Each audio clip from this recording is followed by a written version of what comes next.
Hare Krishna, dear devotees.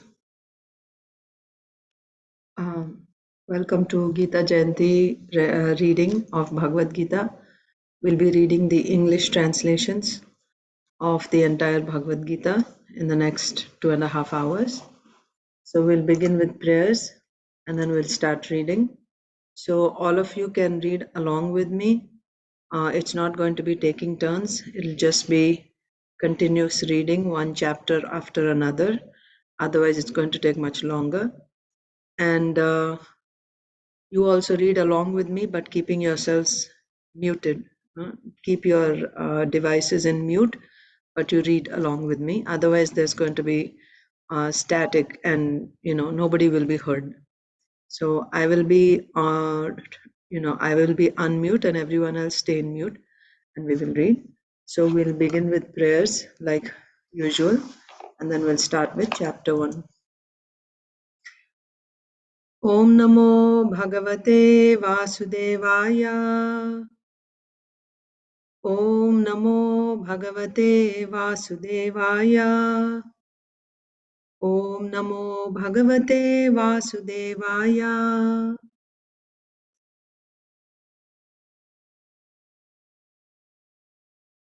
Namo Vishnupadaya Krishna Presthaya Bhutale Srimate Bhaktivedanta Swaminiti Namine Namaste Saraswate Deve Gauravani Pracharine Nirvishesha Shunyavadi Paschatya Deshatarine Om Ajnanatimirandhasya Jnananjana Chakshurunmilitam Yena Tasmai Shri Gurave Namaha Shri Chaitanya Manobhishtam Sthapitam Yena Bhutale Swayam Rupaha Kada Mahyam Dadati Swapadantikam Vandeham Shri Guru Shri Yuta Padakamalam Shri Gurun Vaishnavamscha Shri Rupam Sagrajatam Sahagana Raghunathanvitam Tam Sajivam Sadvaitam Savadhutam Parijanasahitam Krishna Chaitanya Devam Sri Radha Krishna Padan Sahagana Lalita Sri Vishakhanvitamscha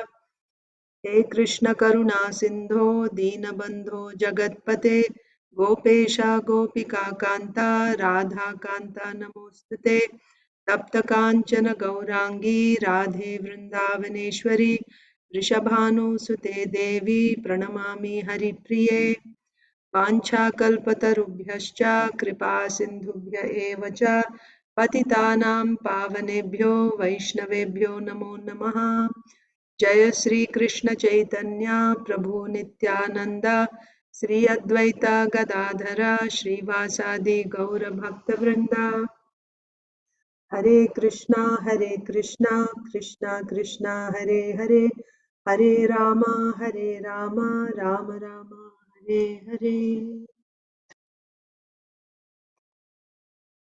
Actually, I think we should quickly read the Gita Mahatmya, although we just read it recently, but let's just read it. It's a little bit.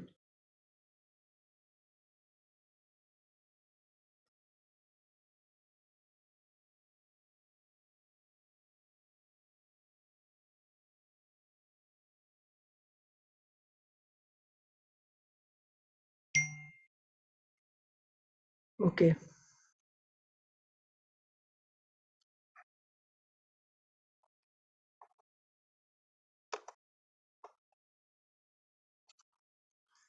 In conclusion, Bhagavad Gita is a transcendental literature which one should read very carefully. Gita saram idam punyam yaha pathet prayatah puman. If one properly follows the instructions of Bhagavad Gita, one can be freed from all the miseries and anxieties of life. Bhaya shokadi varjitah. One will be freed from all fears in this life, and one's next life will be spiritual. गीताध्यायनशीलस्य प्राणायामपरस्य च नैव सन्ति हि पापानि पूर्वजन्मकृतानि च. If one reads Bhagavad Gita very sincerely and with all seriousness, then by the grace of the Lord, the reactions of his past misdeeds will not act upon him. Gita Mahatmya 2.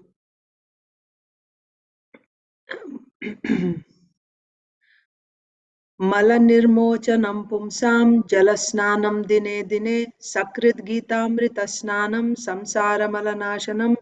One may cleanse himself daily by taking a bath in water, but if one takes a bath even once in the sacred Ganges water of Bhagavad Gita, for him the dirt of material life is altogether vanquished. Gita Mahatmya 3.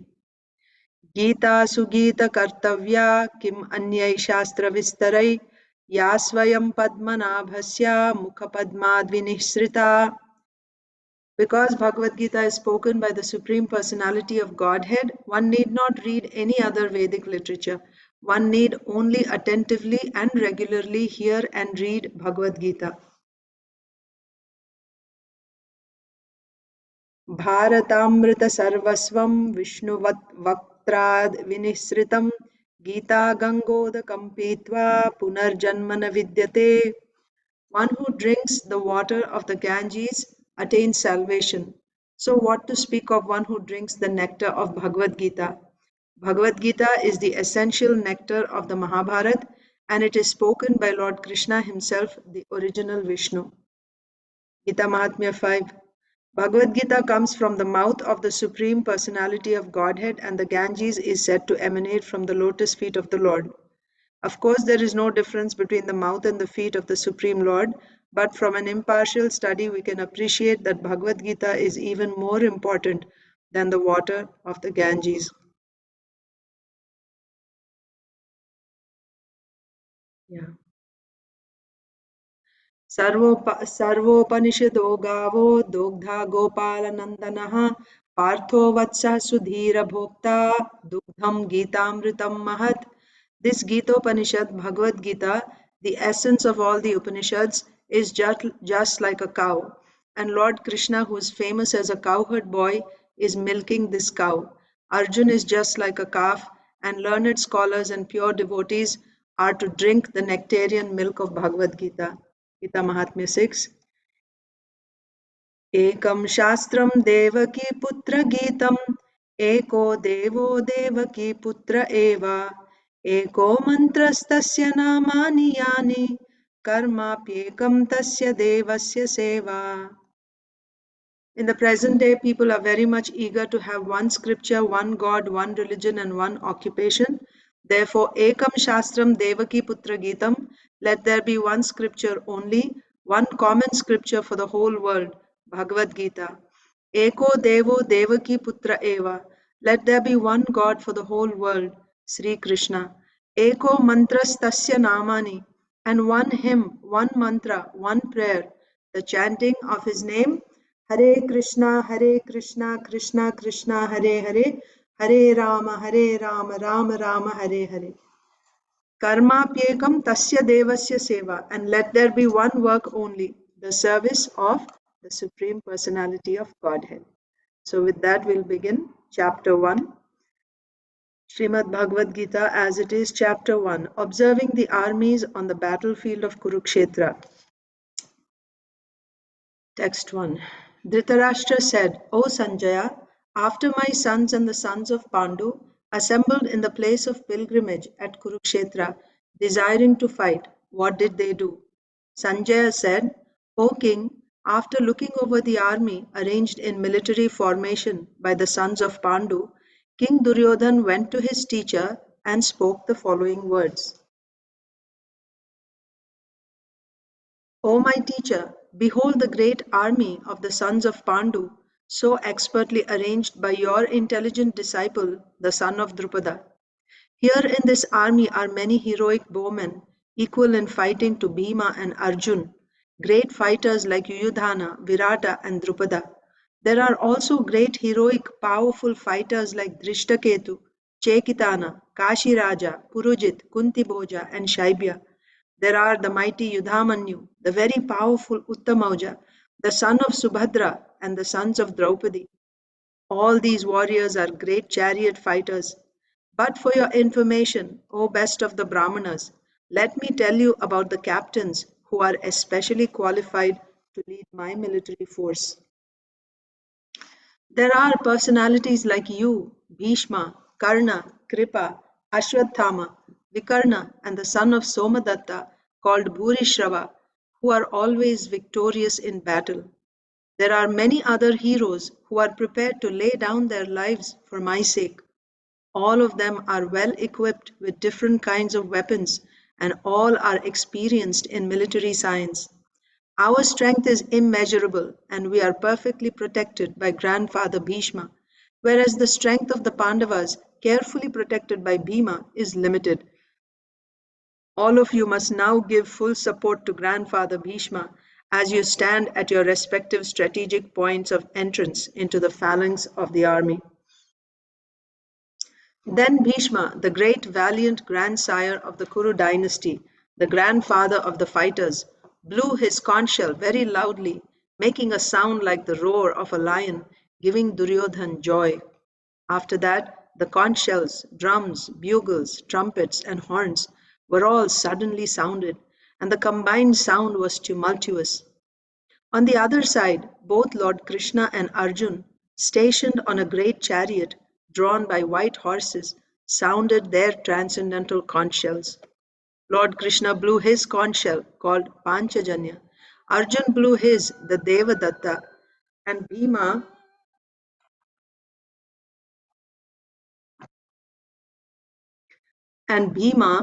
the voracious eater and performer of Herculean tasks, blew his terrific conch shell called Poundra.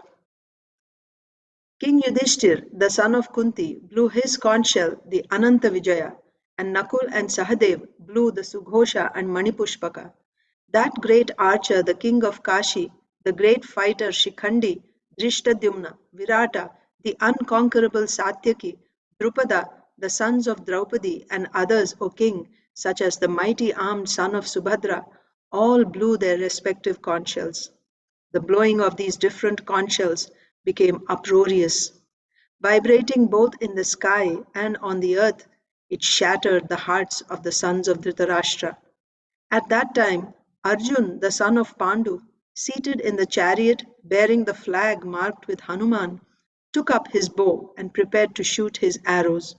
O king, after looking at the sons of Dhritarashtra drawn in military array, Arjun then spoke to Lord Krishna these words.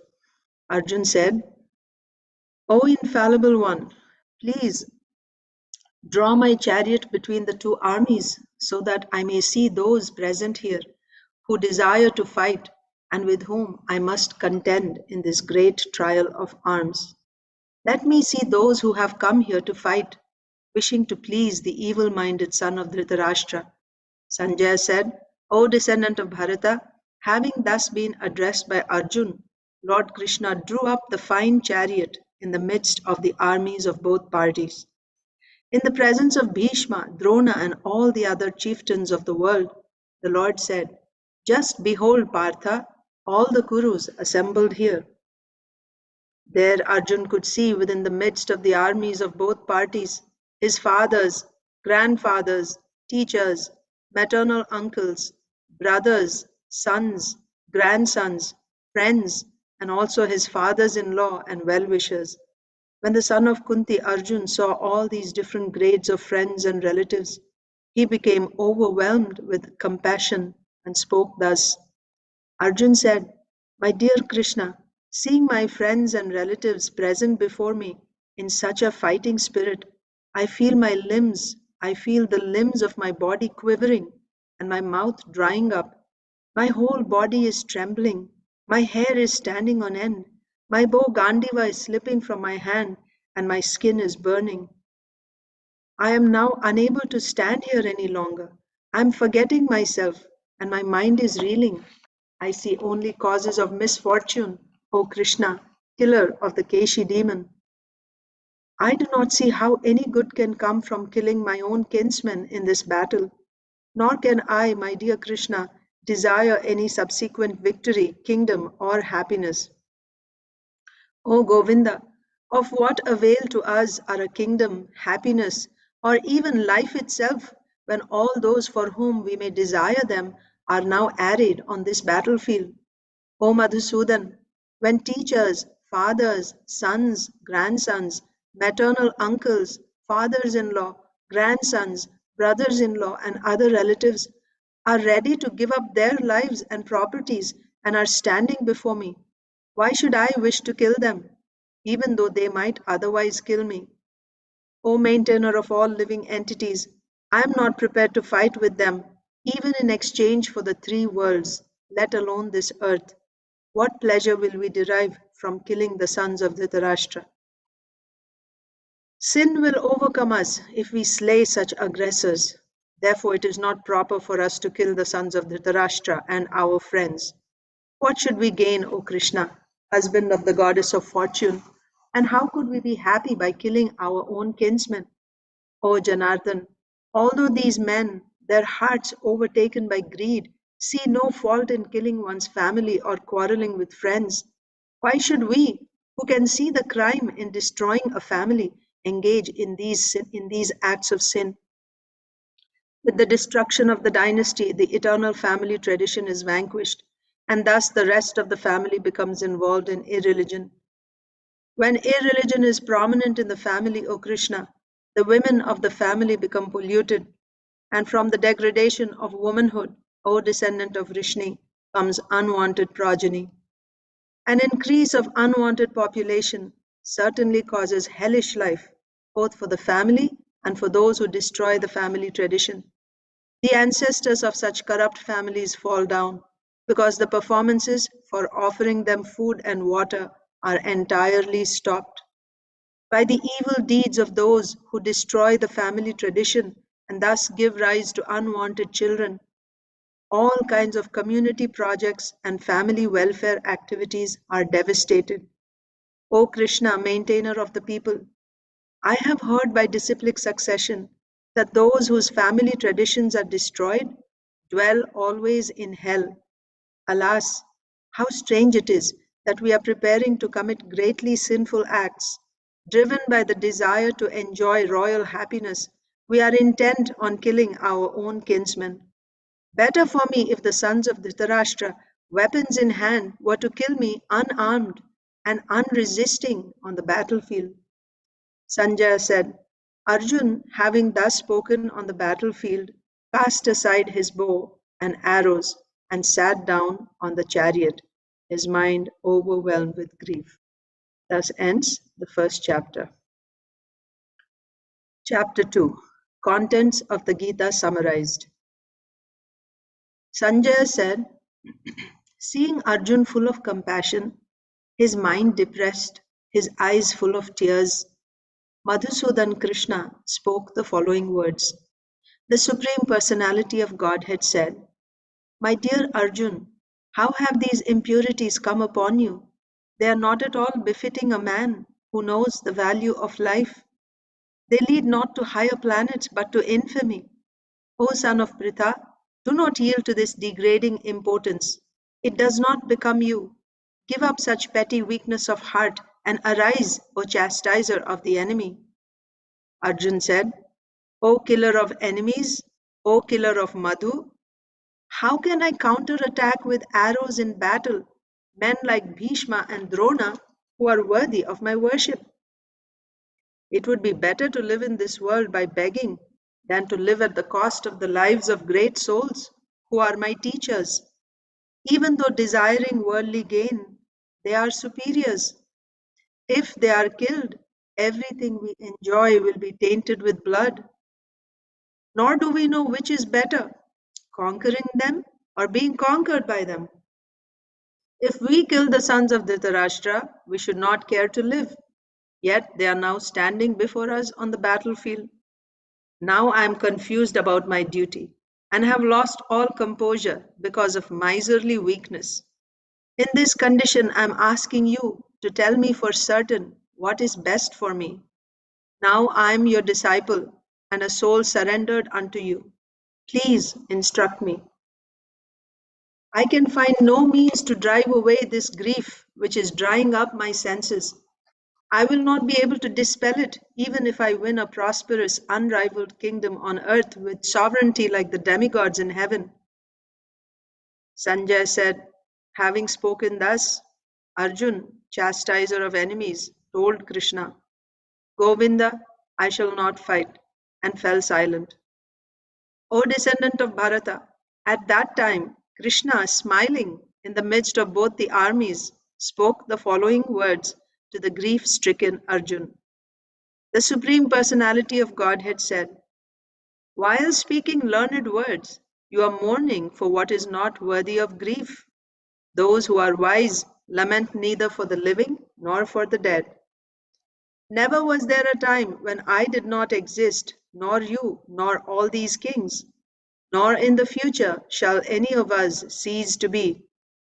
As the embodied soul continuously passes in this body from boyhood to youth to old age, the soul similarly passes into another body at death.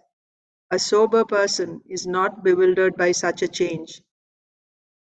O son of Kunti, the non-permanent appearance of happiness and distress and their disappearance in due course are like the appearance and disappearance of winter and summer seasons. They arise from sense perception, O scion of Bharata, and one must learn to tolerate them without being disturbed. O best among men, Arjun, the person who is not disturbed by happiness and distress and is steady in both is certainly eligible for liberation. Those who are seers of the truth have concluded that of the non-existent, the material body, there is no endurance, and of the eternal, the soul, there is no change. This they have concluded by studying the nature of both. That which pervades the entire body, you should know to be indestructible. No one is able to destroy that imperishable soul. The material body of the indestructible, immeasurable, and eternal living entity is sure to come to an end. Therefore, fight, O descendant of Bharata.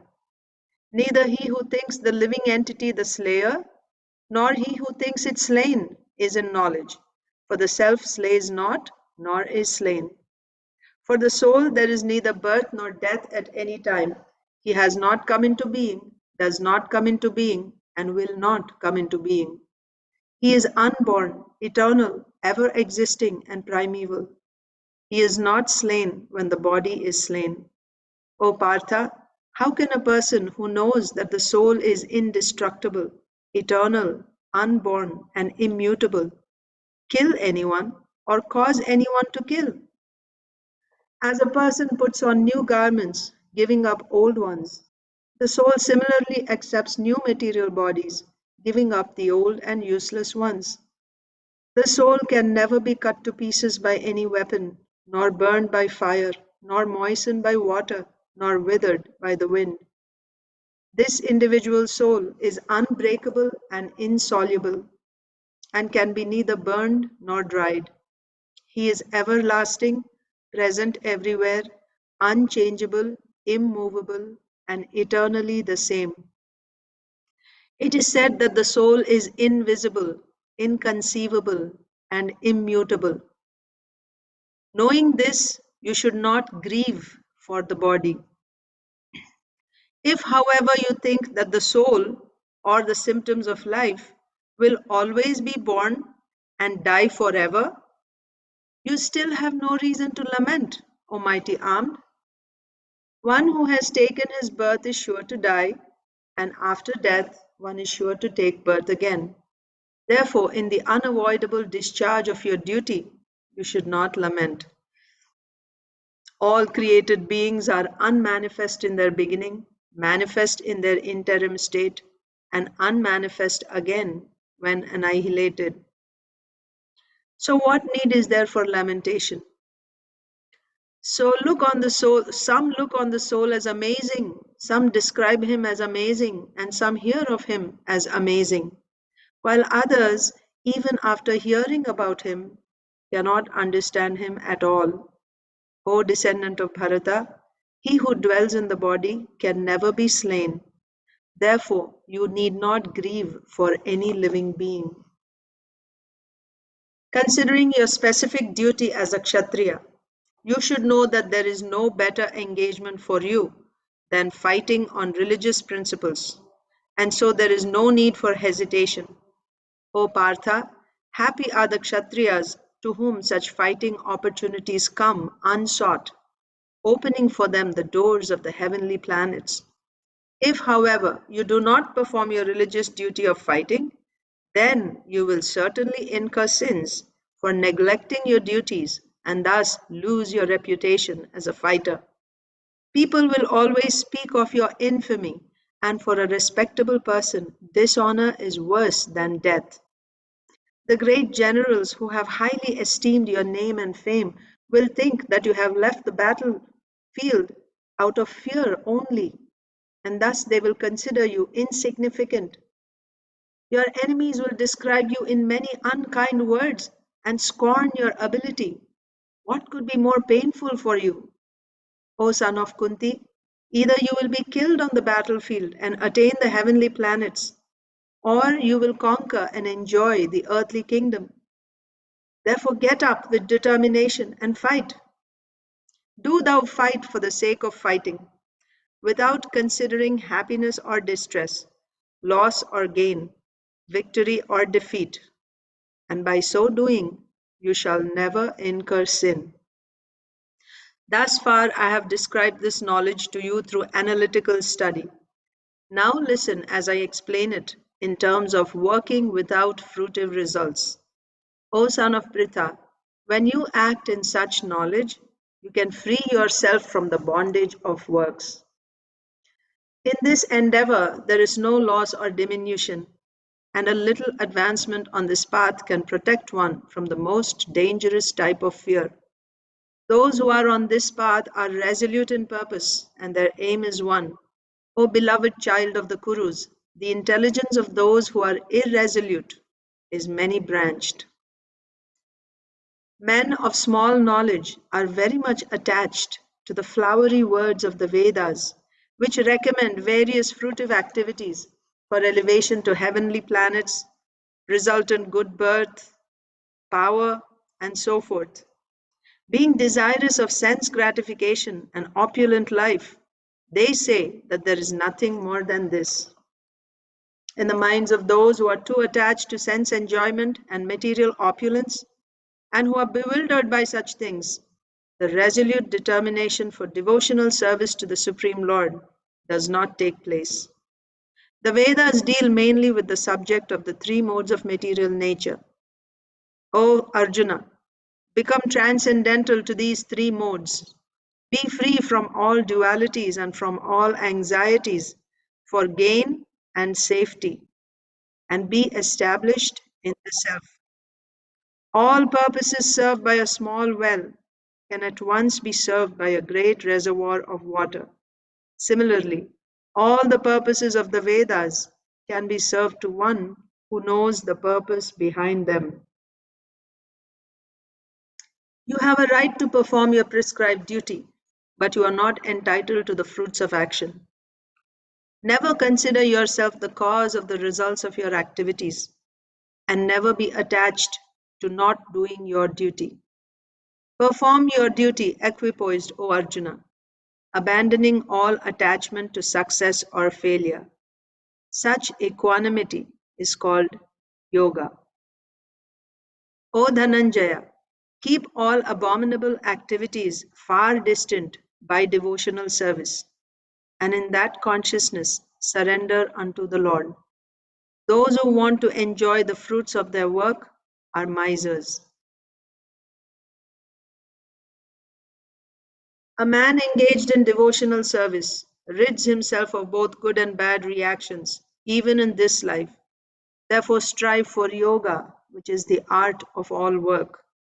By this, by thus engaging in devotional service to the Lord, great sages or devotees free themselves from the results of work in the material world. In this way, they become free from the cycle of birth and death and attain the state beyond all miseries by going back to Godhead. When your intelligence has passed out of the dense forest of delusion, you shall become indifferent to all that has been heard and all that is to be heard. When your mind is no longer disturbed by the flowery language of the Vedas, and when it remains fixed in the trance of self realization, then you will have attained the divine consciousness. Arjun said, O Krishna, What are the symptoms of one whose consciousness is thus merged in transcendence? How does he speak, and what is his language? How does he sit, and how does he walk? The Supreme Personality of Godhead said, O Partha, when a man gives up all varieties of desire for sense gratification, which arise from mental concoction, and when his mind thus purified finds satisfaction in the self alone, then he is said to be in pure transcendental consciousness. One who is not disturbed in mind, even amidst the threefold miseries, or elated when there is happiness, and who is free from attachment, fear, and anger, is called a sage of steady mind. In the material world, one who is unaffected by whatever good or evil he may obtain, neither praising it nor despising it, is firmly fixed in perfect knowledge. One who is able to withdraw his senses from sense objects, as the tortoise draws its limbs within the shell, is firmly fixed in perfect consciousness. Though the embodied soul may be restricted from sense enjoyment, the taste for sense objects remains. But seizing such engagements by experiencing a higher taste, he is fixed in consciousness. The senses are so strong and impetuous, O Arjuna, that they forcibly carry away the mind even of a man of discrimination who is endeavoring to control them. One who restrains his senses, keeping them under full control, and fixes his consciousness upon me, is known as a man of steady intelligence. While contemplating the objects of the senses, a person develops attachment for them, and from such attachment, lust develops, and from lust, anger arises. From anger, complete delusion arises, and from delusion, bewilderment of memory. When memory is bewildered, intelligence is lost, and when intelligence is lost, one falls down again into the material pool. But a person free from all attachment and aversion and able to control his senses through regulative principles of freedom can obtain the complete mercy of the Lord.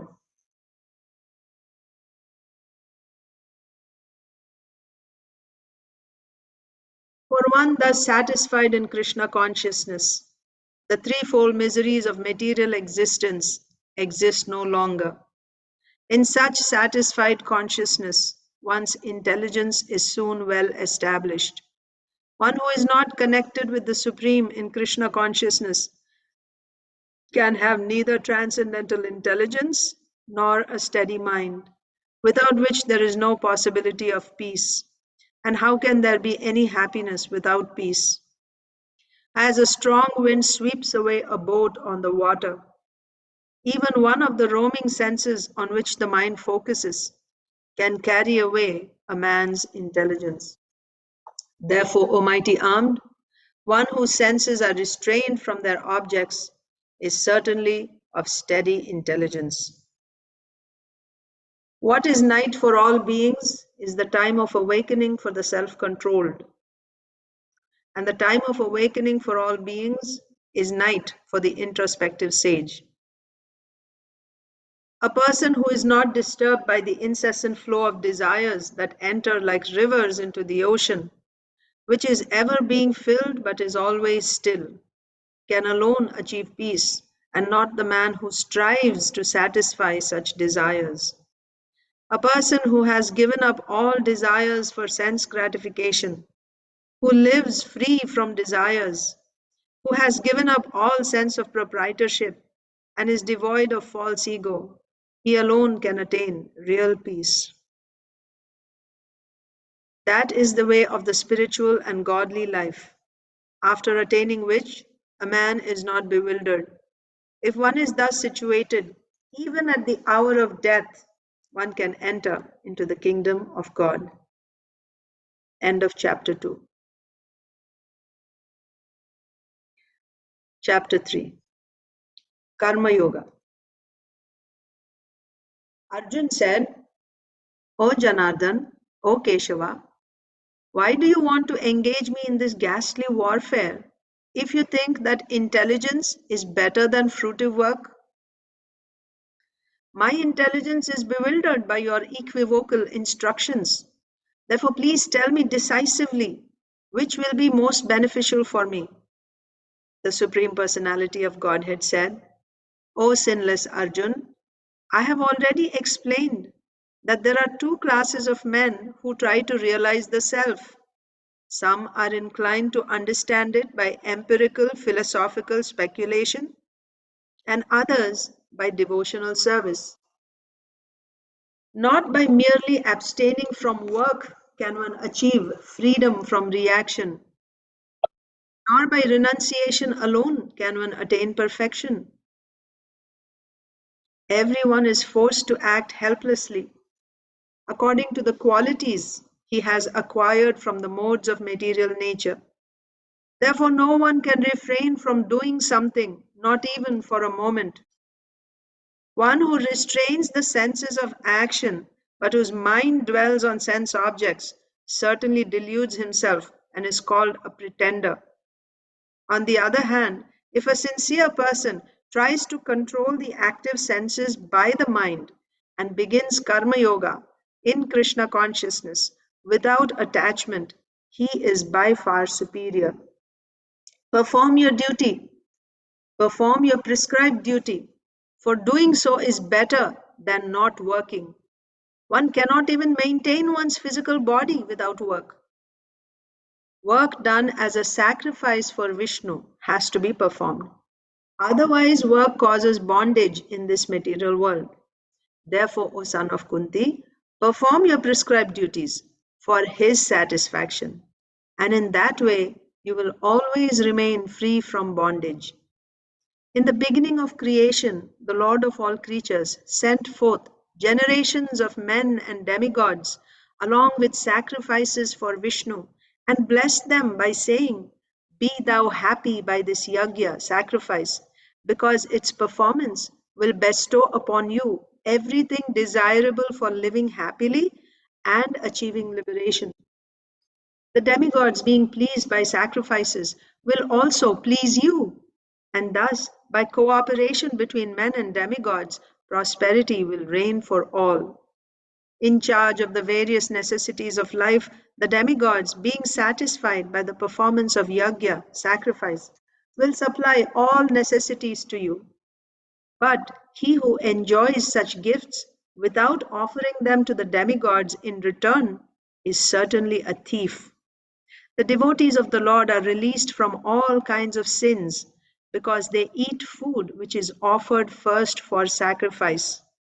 Others who prepare food for personal sense enjoyment verily eat only sin. All living bodies subsist on food grains which are produced from rains. Rains are produced by performance of yajna, sacrifice, and yajna is born of prescribed duties. Regulated activities are prescribed in the Vedas, and the Vedas are directly manifested from the Supreme Personality of Godhead. Consequently, the all-pervading transcendence is eternally situated in acts of sacrifice. My dear Arjun, one who does not follow in human life the cycle of sacrifice thus established by the Vedas certainly leads a life full of sin. Living only for the satisfaction of the senses, such a person lives in vain. But for one who takes pleasure in the self, whose human life is one of self-realization, and who is satisfied in the self only, fully satiated, for him there is no duty. A self-realized man has no purpose to fulfill in the discharge of his prescribed duties, nor has he any reason not to perform such work, nor has he any need to depend on any other living being. Therefore, without being attached to the fruits of activities, one should act as a matter of duty, for by working without attachment, one attains the supreme. Kings such as Janaka attained perfection solely by performance of prescribed duties. Therefore, just for the sake of educating the people in general, you should perform your work. Whatever action a great man performs, common men follow, and whatever standards he sets by exemplary acts, all the world pursues.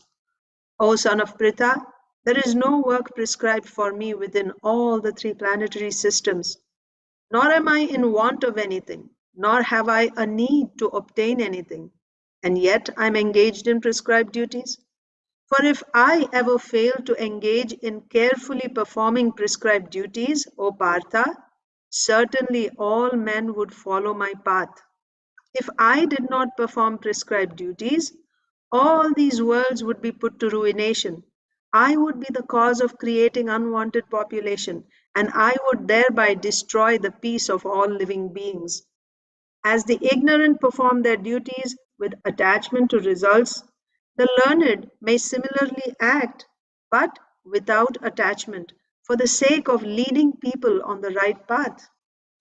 So as not to disrupt the minds of ignorant men attached to the fruitive results of prescribed duties, a learned person should not induce them to stop work.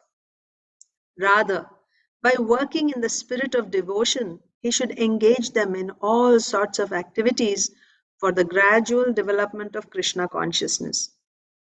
The spirit soul, bewildered by the influence of false ego, thinks himself the doer of activities that are in actuality carried out by the three modes of material nature.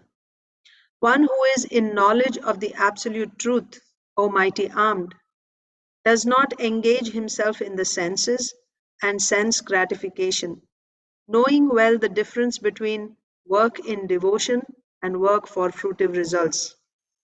Bewildered by the modes of material nature, the ignorant fully engage themselves in material activities and become attached. But the wise should not unsettle them, although these duties are inferior due to the performer's lack of knowledge. Therefore, O Arjun, surrendering all your works unto me, with full knowledge of me, without desires for profit, with no claims to proprietorship, and free from lethargy, fight. Those persons who execute their duties according to my injunctions and who follow this teaching faithfully, without envy, become free from the bondage of fruitive actions. But those who, out of envy, disregard these teachings and do not follow them regularly are to be considered bereft of all knowledge, befooled, and ruined in their endeavors for perfection. Even a man of knowledge acts according to his own nature, for everyone follows the nature he has acquired from the three modes. What can repression accomplish? There are principles to regulate attachment and aversion pertaining to the senses and their objects. One should not come under the control of such attachment and aversion because they are stumbling blocks on the path of self realization. It is far better to discharge one's prescribed duties, even though faultily, than another's duties perfectly. Destruction in the course of performing one's own duty is better than engaging in another's duties, for to follow another's path is dangerous. Arjun said, O descendant of Vrishni, by what is one impelled to sinful acts, even unwillingly, as if engaged by force? The Supreme Personality of Godhead said, it is lust only, Arjuna, which is born of contact with the material mode of passion and later transformed into wrath, and which is the all-devouring sinful enemy of this world. As the fire is covered by smoke, as a mirror is covered by dust, or as the embryo is covered by the womb, the living entity is similarly covered by different degrees of this lust. Thus, wise living entity's pure consciousness becomes covered by his eternal.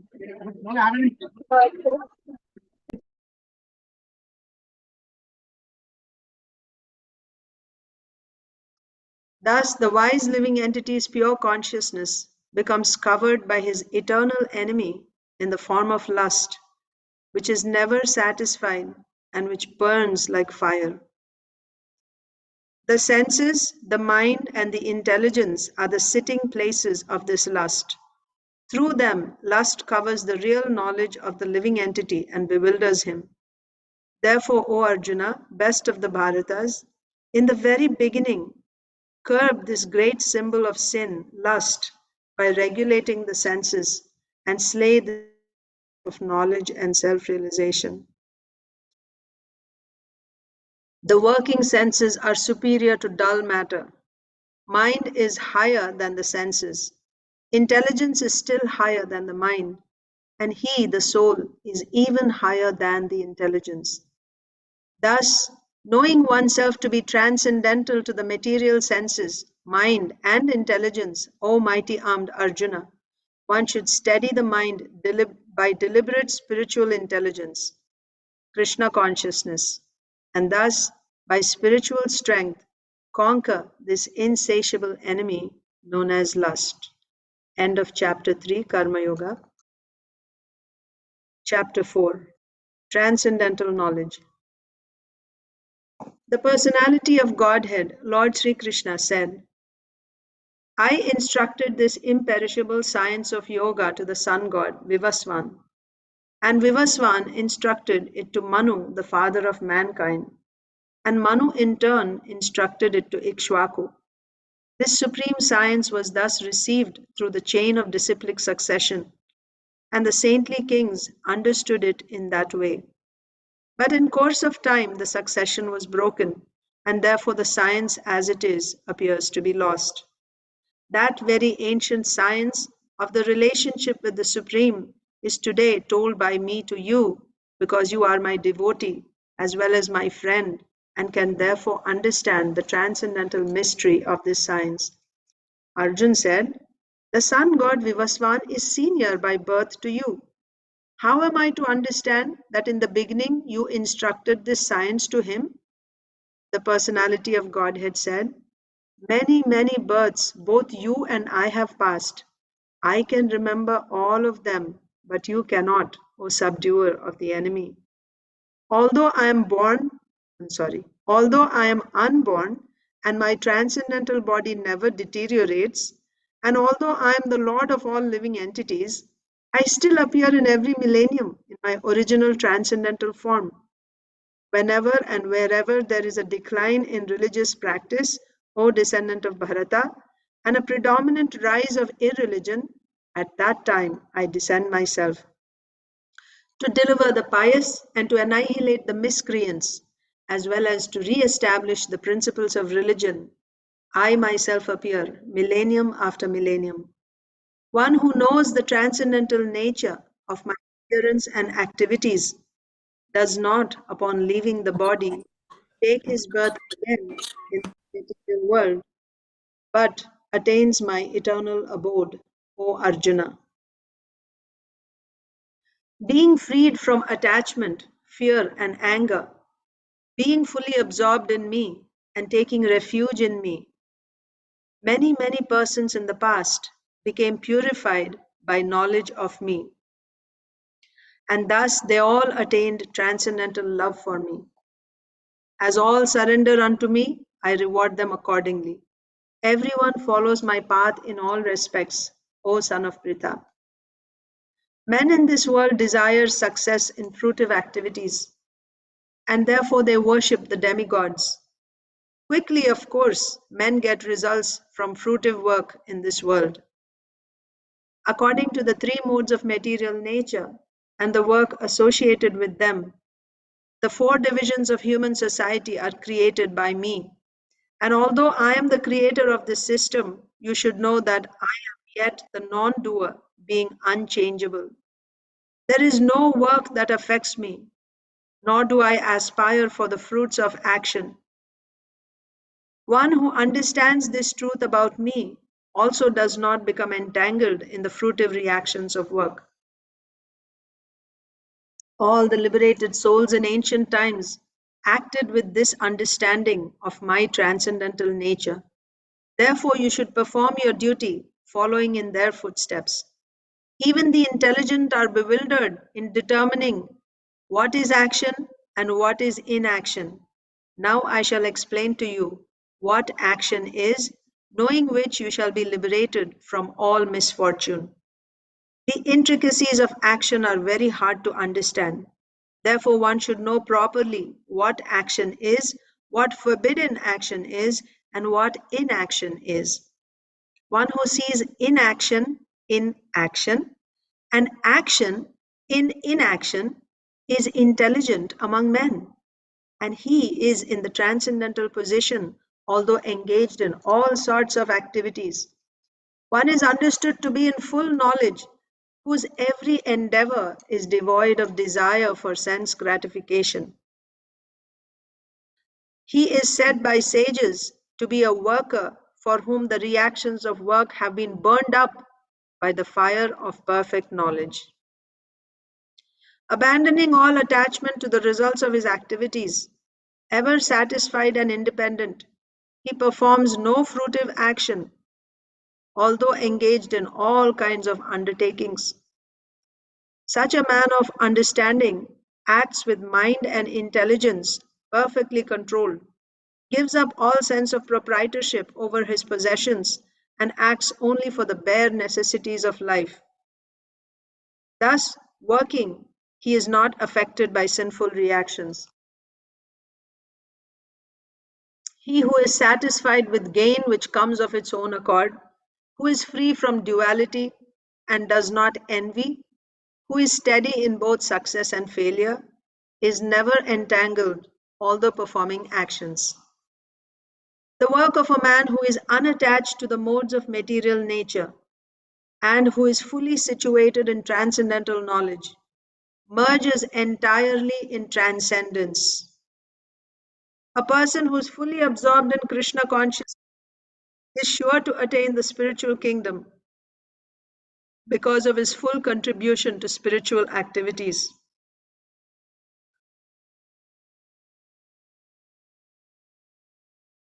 in which the consummation is absolute and that which is offered is of the same spiritual nature. Some yogis perfectly worship the demigods by offering different sacrifices to them, and some offer sacrifices in the fire of the Supreme Brahman.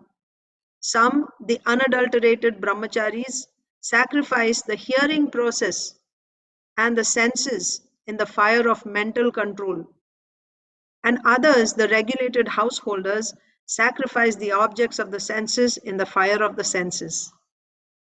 Others who are interested in achieving self realization through control of the mind and senses offer the functions of all the senses and of the life breath as oblations into the fire of the controlled mind.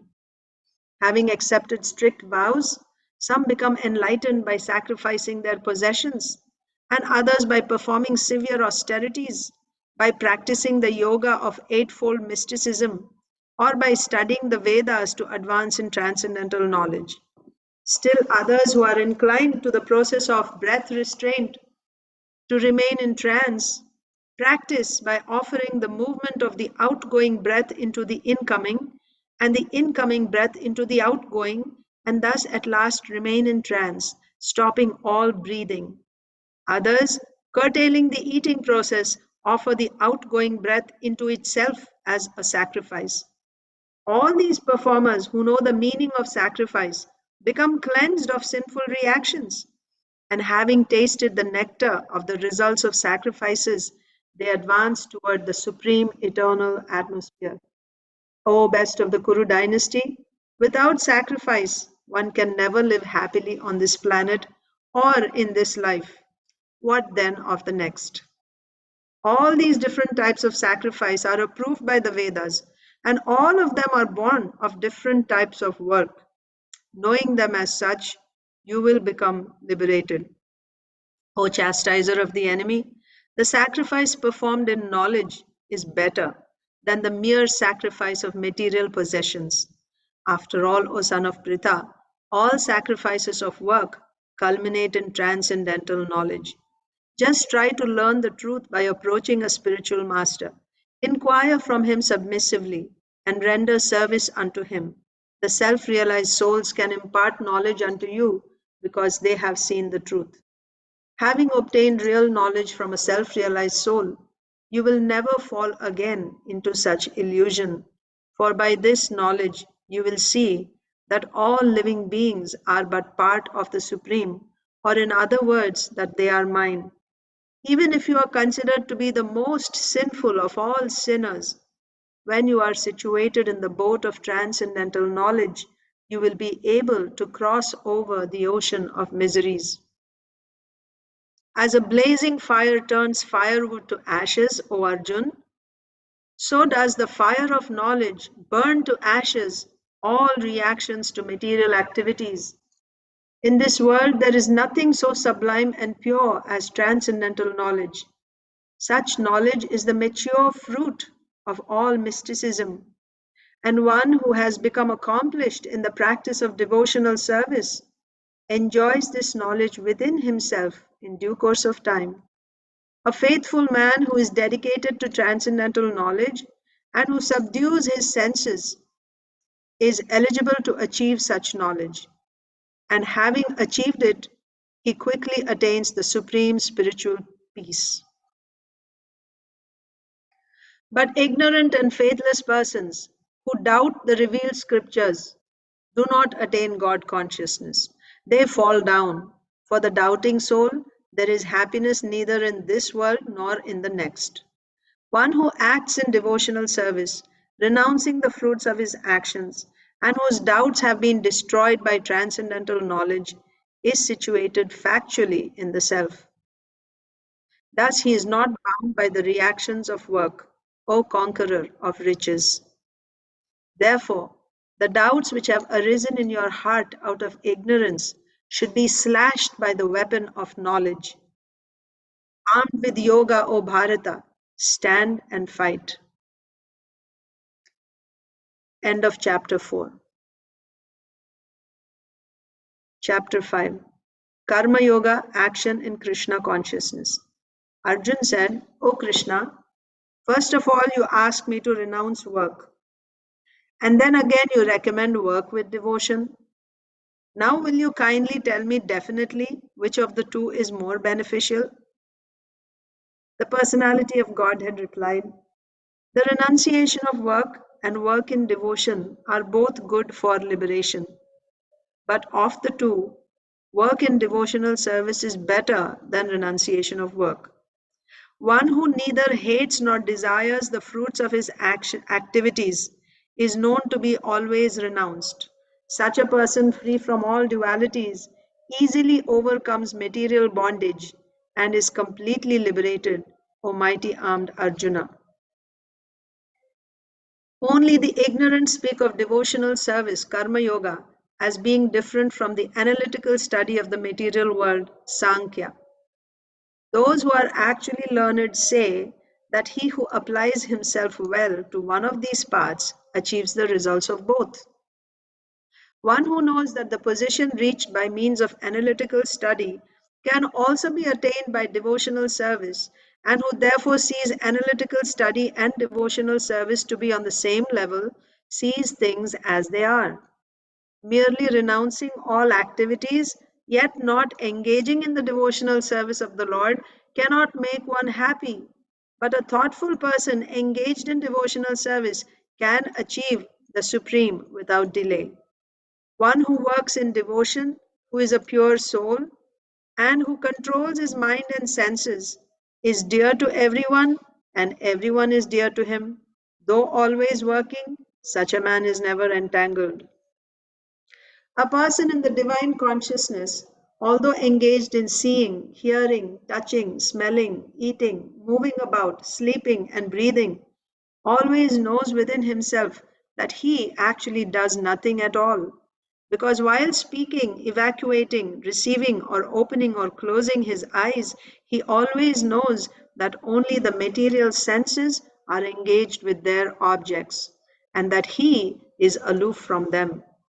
One who performs his duty without attachment, surrendering the results unto the Supreme Lord, is unaffected by sinful action, as the lotus leaf is untouched by water.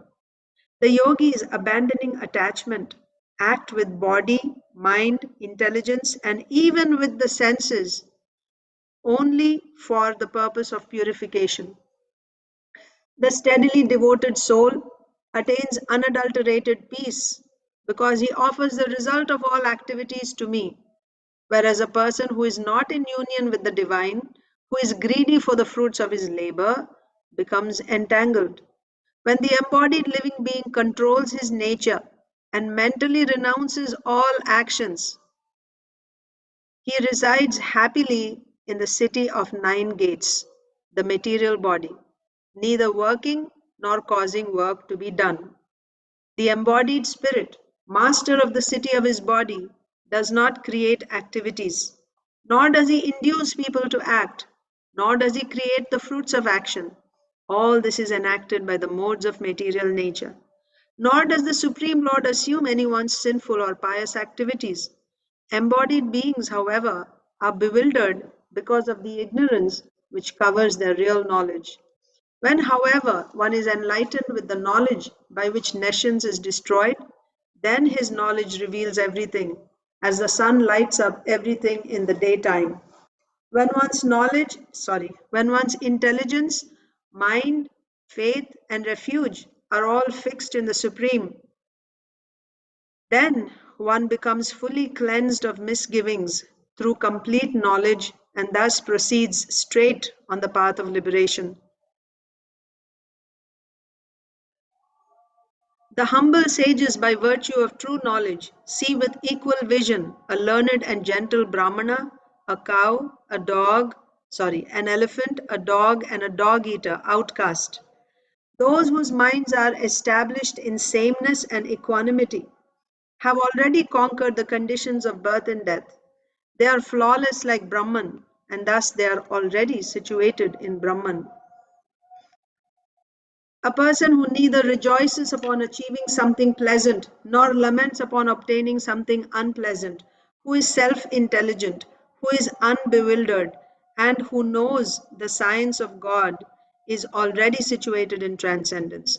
Such a liberated person is not attracted to material sense pleasure, but is always in trance, enjoying the pleasure within. In this way, the self realized person enjoys unlimited happiness, for he concentrates on the Supreme. An intelligent person does not take part in the sources of misery which are due to contact with the material senses. O son of Kunti, such pleasures have a beginning and an end, and so the wise man does not delight in them. Before giving up this present body, if one is able to tolerate the urges of the material senses and check the force of desire and anger, he is well situated and is happy in this world. One whose happiness is within, who is active and rejoices within, and whose aim is inward, is actually the perfect mystic. He is liberated in the Supreme, and ultimately he attains the Supreme.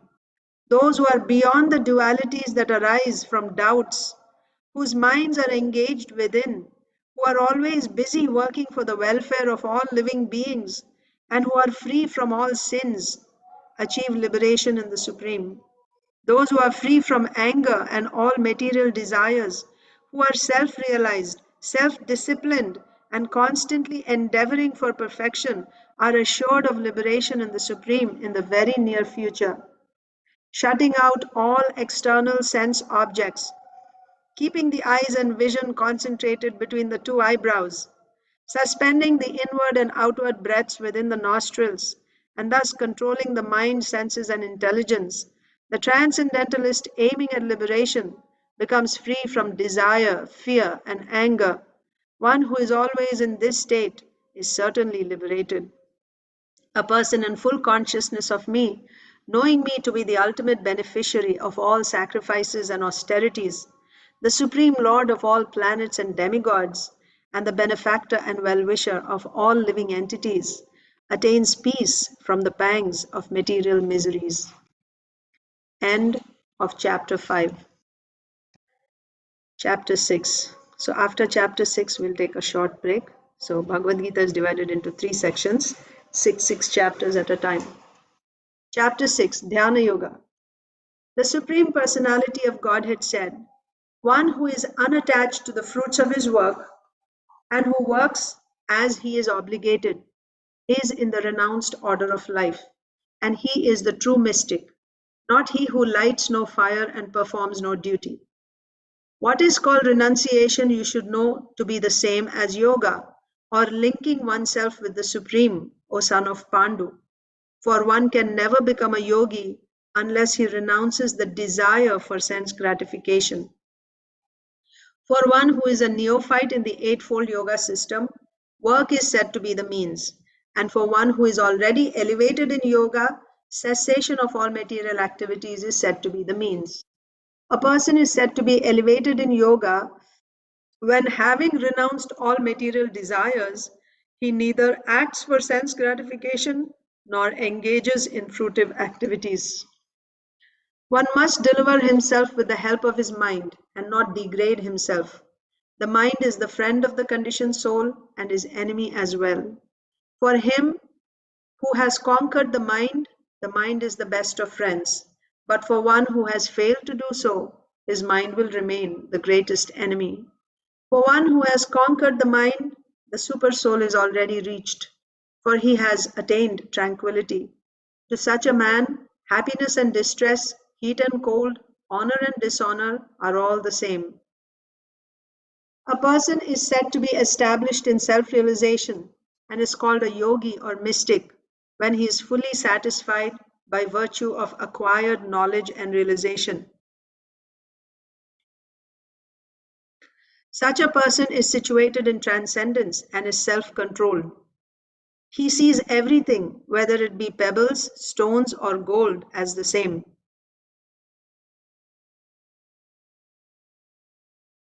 A person is considered still further advanced when he regards honest well-wishers, affectionate benefactors, the neutral, mediators, the envious, friends and enemies, the pious and the sinners, all with an equal vision. A transcendentalist should always engage his body, mind, and self in relationship with the Supreme. He should live alone in a secluded place and should always carefully control his mind. He should be free from desires and feelings of possessiveness. To practice yoga, one should go to a secluded place and should lay kusha grass on the ground and then cover it with a deerskin and a soft cloth. The seat should be neither too high nor too low and should be situated in a sacred place. The yogi should then sit on it very firmly and practice yoga to purify the heart by controlling his mind, senses, and activities and fixing the mind on one point. One should hold one's body, neck, and head straight, erect in a straight line, and stare steadily at the tip of the nose. Thus, with an unagitated, subdued mind, devoid of fear, completely free from sex life, one should meditate upon me within the heart and make me the ultimate goal of life. Thus, practicing constant control of the body, mind, and activities, the mystic transcendentalist, his mind regulated, attains to the kingdom of God or the abode of Krishna by cessation of material existence. There is no possibility of one's becoming a yogi, O Arjuna, if one eats too much or eats too little, sleeps too much or does not sleep enough. He who is regulated in his habits of eating, sleeping, recreation, and work can mitigate all material pains by practicing the yoga system. When the yogi, by practice of yoga, disciplines his mental activities and becomes situated in transcendence, devoid of all material desires, he is said to be well established in yoga. As a lamp in a windless place does not waver, so the transcendentalist whose mind is controlled remains always steady in his meditation on the transcendent self. In the stage of perfection called trance or samadhi, one's mind is completely restrained from material mental activities by practice of yoga. This perfection is characterized by one's ability to see the self by the pure mind and to relish and rejoice in the self. In that joyous state, one is situated in boundless transcendental happiness, realized through transcendental senses. Established thus, one never departs from the truth, and upon gaining this, he thinks there is no greater gain. Being situated in such a position, one is never shaken even in the midst of greatest difficulty. This indeed is actual freedom from all miseries arising from material contact. One should engage oneself in the practice of yoga with determination and faith and not be deviated from the path. One should abandon without exception all material desires born of mental speculation and thus control all the senses on all sides by the mind. Gradually, step by step, one should become situated in trance by means of intelligence sustained by full conviction, and thus the mind should be fixed on the self alone and should think of nothing else. From wherever the mind wanders due to its flickering and unsteady nature, one must certainly withdraw it and bring it back under the control of the self. The yogi whose mind is fixed on me verily attains the highest perfection of transcendental happiness. He is beyond the mode of passion. He realizes his qualitative identity with the Supreme, and thus he is freed from all reactions to past deeds. Thus, the self controlled yogi, constantly engaged in yoga practice, becomes free from all material contamination and achieves the highest stage of perfect happiness in transcendental loving service to the Lord. A true yogi observes me in all beings and also sees every being in me. Indeed, the self realized person sees me, the same Supreme Lord, everywhere. For one who sees me, for one who sees me everywhere and sees everything in me, I am never lost, nor is he ever lost to me. Such a yogi who engages in the worshipful service of the Supersoul, knowing that I and the Supersoul are one, remains always in me in all circumstances. He is a perfect yogi who, by comparison to his own self, sees the true equality of all beings in both their happiness and their distress, O Arjuna. Arjun said, O Madhusudan, the system of yoga which you have summarized appears impractical and unendurable to me, for the mind is restless and unsteady. The mind is restless, turbulent, obstinate, and very strong, O Krishna, and to subdue it, I think, is more difficult than controlling the wind. Lord Sri Krishna said, O mighty armed son of Kunti, it is undoubtedly very difficult to curb the restless mind, but it is possible by suitable practice and by detachment. For one whose mind is unbridled, self realization is difficult work. But he whose mind is controlled and who strives by appropriate means is assured of success. That is my opinion. Arjun said, O Krishna, what is the destination of the unsuccessful transcendentalist, who in the beginning takes to the process of self realization with faith, but who later desists due to worldly mindedness and thus does not attain perfection in mysticism? O mighty armed Krishna, does not such a man who is bewildered from the path of transcendence fall away from both spiritual and material success and perish like a riven cloud with no position in any sphere? This is my doubt, O Krishna, and I ask you to dispel it completely. But for you, no one is to be found who can destroy this doubt. The Supreme Personality of Godhead said, Son of Pritha, a transcendentalist engaged in auspicious activities does not meet with destruction, either in this world or in the spiritual world. One who does good, my friend, is never overcome by evil. The unsuccessful yogi, after many years of enjoyment on the planets of the pious living entities, is born into a family of righteous people or into a family of rich aristocracy. Or, if unsuccessful after long practice of yoga, he takes his birth in a family of transcendentalists who are surely great in wisdom. Certainly, such a birth is rare in this world. On taking such a birth, he revives the divine consciousness of his previous life and he again tries to make further progress in order to achieve complete success, O son of Kuru. By virtue of the divine consciousness of his previous life, he automatically becomes attracted to the yogic principles, even without seeking them. Such an inquisitive transcendentalist stands always above the ritualistic principles of the scriptures. And when the yogi engages himself with sincere endeavor in making further progress, being washed of all contaminations, then ultimately achieving perfection after many, many births of practice, he attains the supreme goal. A yogi is greater than the ascetic, greater than the empiricist, and greater than the fruitive worker. Therefore, O Arjun, in all circumstances, be a yogi. And of all yogis, the one with great faith, who always abides in me, thinks of me within himself, and renders transcendental loving service to me, he is the most intimately united with me in yoga and is the highest of all. That is my opinion. End of chapter 6. And we will take a break here for about 5 minutes and we will join again. Hare Krishna.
Hare Krishna. Welcome back.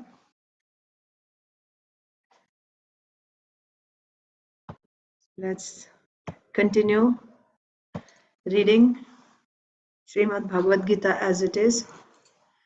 Chapter 7. The Supreme Personality of Godhead said, "Now hear, O son of Pritha, how by practicing yoga in full consciousness of me, with mind attached to me, you can know me in full, free from doubt. I shall now declare unto you in full this knowledge, both phenomenal and numinous. This being known, nothing further shall remain for you to know. Out of many thousands among men, one may endeavor for perfection, and of those who have achieved perfection, hardly one knows me in truth. Earth, water, fire, air, ether, mind, intelligence, and false ego. Altogether, these eight constitute my separated material energies. Besides these, O mighty armed Arjun, there is another superior energy of mine which comprises the living entities who are exploiting the resources of this material inferior nature. All created beings have their source in these two natures. Of all that is material and all that is spiritual in this world, know for certain that I am both the origin and the dissolution. O conqueror of wealth, there is no truth superior to me. Everything rests upon me, as pearls are strung on a thread. O son of Kunti, I am the taste of water, the light of the sun and the moon, the syllable Om in the Vedic mantras. I am the sound in ether and ability in man. I am the original fragrance of the earth, and I am the heat in fire. I am the life of all that lives, and I am the penances of all ascetics. O son of Pritha, instances, the intelligence of the intelligent, and the prowess of all powerful men. I am the strength of the strong, devoid of passion and desire. I am sex life, which is not contrary to religious principles. O Lord of the Bharatas, Arjun. Know that all states of being, be they of goodness, passion, or ignorance, are manifested by my energy. I am in one sense everything, but I am independent. I am not under the modes of material nature, for they, on the contrary, are within me. Deluded by the three modes, goodness, passion, and ignorance, the whole world does not know me, who am above the modes and inexhaustible. This divine energy of mine, consisting of the three modes of material nature, is difficult to overcome. But those who have surrendered unto me can easily cross beyond it. Those miscreants who are grossly foolish, who are lowest among mankind, whose knowledge is stolen by illusion, and who partake of the atheistic nature of demons, do not surrender unto me. O best among the Bharatas, four kinds of pious men begin to render devotional service unto me: the distressed, the desirer of wealth, the inquisitive, and he who is searching for knowledge of the Absolute. Of these, the one who is in full knowledge and who is always engaged in pure devotional service is the best. For I am very dear to him, and he is dear to me. All these devotees are undoubtedly magnanimous souls, but he who is situated in knowledge of me, I consider to be just like my own self. Being engaged in my transcendental service, he is sure to attain me, the highest and most perfect goal. After many, many births and deaths, after many births and deaths, he who is actually in knowledge surrenders unto me, knowing me to be the cause of all causes and all that is. Such a great soul is very rare. Those whose intelligence has been stolen by material desires surrender unto demigods and follow the particular rules and regulations of worship according to their own natures. I am in everyone's heart as the super soul. As soon as one desires to worship some demigod, I make his faith steady so that he can devote himself to that particular deity. Endowed with such a faith, he endeavors to worship a particular demigod and obtains his desires. but in actuality, these benefits are bestowed by me alone. Men of small intelligence worship the demigods, and their fruits are limited and temporary. Those who worship the demigods go to the planets of the demigods, but my devotees ultimately reach my supreme planet. Unintelligent men who do not know me perfectly think that I, the Supreme Personality of Godhead Krishna, was impersonal before and have now assumed this personality. Due to their small knowledge, they do not know my higher nature, which is imperishable and supreme. I am never manifest to the foolish and unintelligent. For them, I am covered by my internal potency, and therefore they do not know that I am unborn and infallible. O Arjun, as the Supreme Personality of Godhead, I know everything that has happened in the past, all that is happening in the present, and all things that are yet to come. I also know all living entities, but me no one knows. O scion of Bharata, O conqueror of the foe, all living entities are born into delusion, bewildered by dualities, arisen from desire and hate. Persons who have acted piously in previous lives and in this life, and whose sinful actions are completely eradicated, are freed from the dualities of delusion and they engage themselves in my service with determination. Intelligent persons who are endeavoring for liberation from old age and death take refuge in my devotional service. They are actually Brahman because they entirely know everything about transcendental activities. Those in full consciousness of me, who know me, the Supreme Lord, to be the governing principle of the material manifestation of the demigods and of all methods of sacrifice, can understand and know me, the Supreme Personality of Godhead, even at the time of death. End of chapter 7. Chapter 8, Attaining the Supreme. Arjun inquired, O my Lord, O Supreme Person, what is Brahman? What is the Self? What are fruitive activities? What is this material manifestation? And what are the demigods? Please explain this to me. Who is the Lord of sacrifice? And how does he live in the body, O Madhusudan? And how can those engaged in devotional service know you at the time of death? The Supreme Personality of Godhead said, the indestructible transcendental living entity is called Brahman, and his eternal nature is called Adhyatma, the Self. Action pertaining to the development of the material modes of the living entities is called karma, or fruitive activities. O best of the embodied beings, the physical nature, which is constantly changing, is called Adhibhuta, the material manifestation. The universal form of the Lord, which includes all the demigods, like those of the sun and moon, is called Adhidaiva.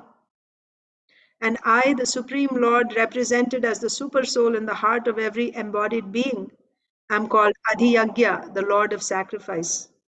And whoever at the end of his life quits his body, remembering me alone, at once attains my nature. Of this there is no doubt. Whatever state of being one remembers when he quits his body, O son of Kunti, that state he will attain without fail. Therefore, Arjun, you should always think of me in the form of Krishna and at the same time carry out your prescribed duty of fighting. With your activities dedicated to me and your mind and intelligence fixed on me, you will attain me without doubt. He who meditates on me as the Supreme Personality of Godhead, his mind constantly engaged in remembering me, undeviated from the path, he, O Partha, is sure to reach me. One should meditate upon the Supreme Person as the one who knows everything, as he who is the oldest, who is the controller, who is smaller than the smallest, who is the maintainer of everything, who is beyond all material conception, who is inconceivable, and who is always a person. He is luminous like the sun, and he is transcendental beyond this material nature. One who at the time of death fixes his life air between the eyebrows, and by the strength of yoga, with an undeviating mind, engages himself in remembering the Supreme Lord in full devotion, will certainly attain to the Supreme Personality of Godhead. Persons who are learned in the Vedas, who utter Omkara, and who are great sages in the renounced order, enter into Brahman. Desiring such perfection, one practices celibacy. I shall now briefly explain to you this process by which one may attain salvation. The yogic situation is that of detachment from all sensual engagements. Closing all the doors of the senses and fixing the mind on the heart and the life air at the top of the head, one establishes himself in yoga. After being situated in this yoga practice and vibrating the sacred syllable Om, the supreme combination of letters, if one thinks of the Supreme Personality of Godhead and quits his body, he will certainly reach the spiritual planets. For one who always remembers me without deviation, I am easy to obtain, O son of Pritha, because of his constant engagement in devotional service. After attaining me, the great souls who are yogis in devotion never return to this temporary world, which is full of miseries, because they have attained the highest perfection. From the highest planet in the material world down to the lowest, all are places of misery wherein repeated birth and death take place. But one who attains to my abode, O son of Kunti, never takes birth again. By human calculation, 1,000 ages taken together form the duration of Brahma's one day, and such also is the duration of his night. At the beginning of Brahma's day, all living entities become manifest from the unmanifest state, and thereafter, when the night falls, they are merged into the unmanifest again. Again and again, when Brahma's day arrives, all living entities come into being, and with the arrival of Brahma's night, they are helplessly annihilated. Yet there is another unmanifest nature which is eternal and is transcendental to this manifested and unmanifested matter. It is supreme and is never annihilated. When all in this world is annihilated, that part remains as it is. That which the Vedantists describe as unmanifest and infallible, that which is known as the supreme destination, that place from which, having attained it, one never returns, that is my supreme abode. The Supreme Personality of Godhead, who is greater than all, is attainable by unalloyed devotion. Although he is present in his abode, he is all pervading and everything is situated within him. O best of the Bharatas, I shall now explain to you the different times at which, passing away from this world, the yogi does or does not come back.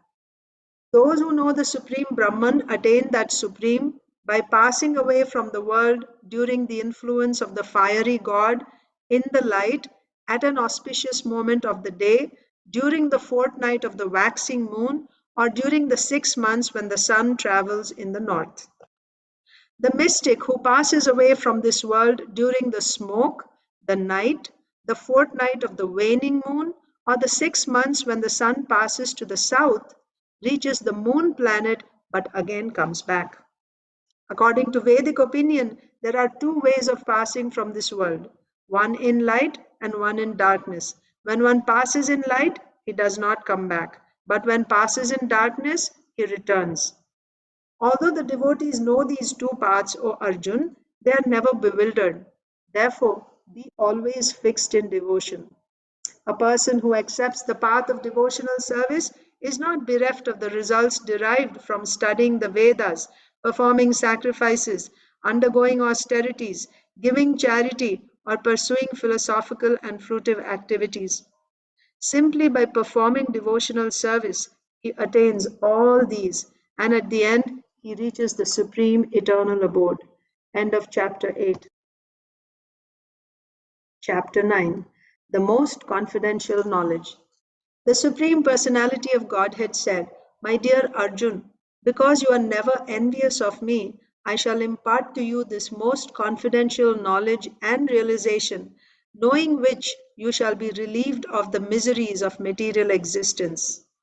This knowledge is the king of education, the most secret of all secrets.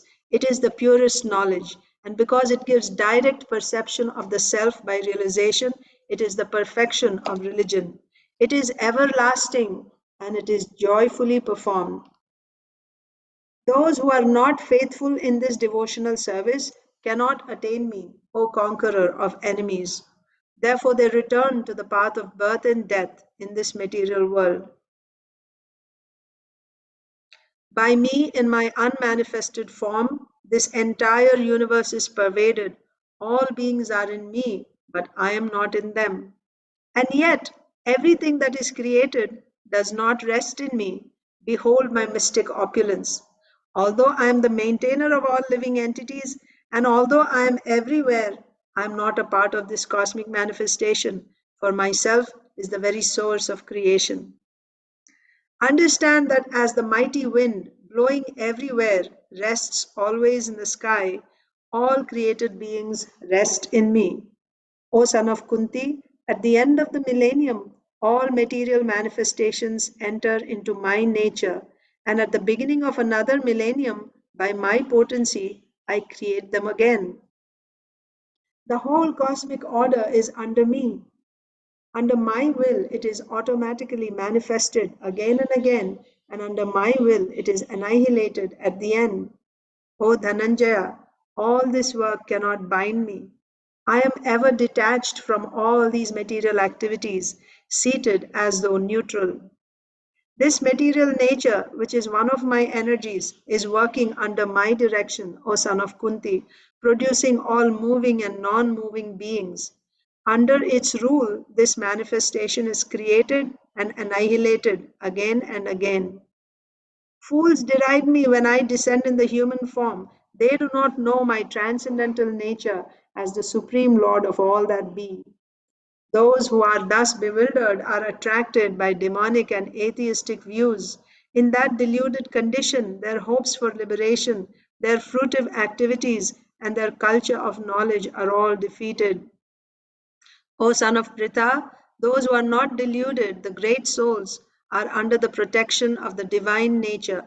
They are fully engaged in devotional service because they know me as the Supreme Personality of Godhead, original and inexhaustible. Always chanting my glories, endeavoring with great determination, bowing down before me, these great souls perpetually worship me with great devotion. Others who engage in sacrifice by the cultivation of knowledge worship the Supreme Lord as the one without a second, as diverse in many and in the universal form.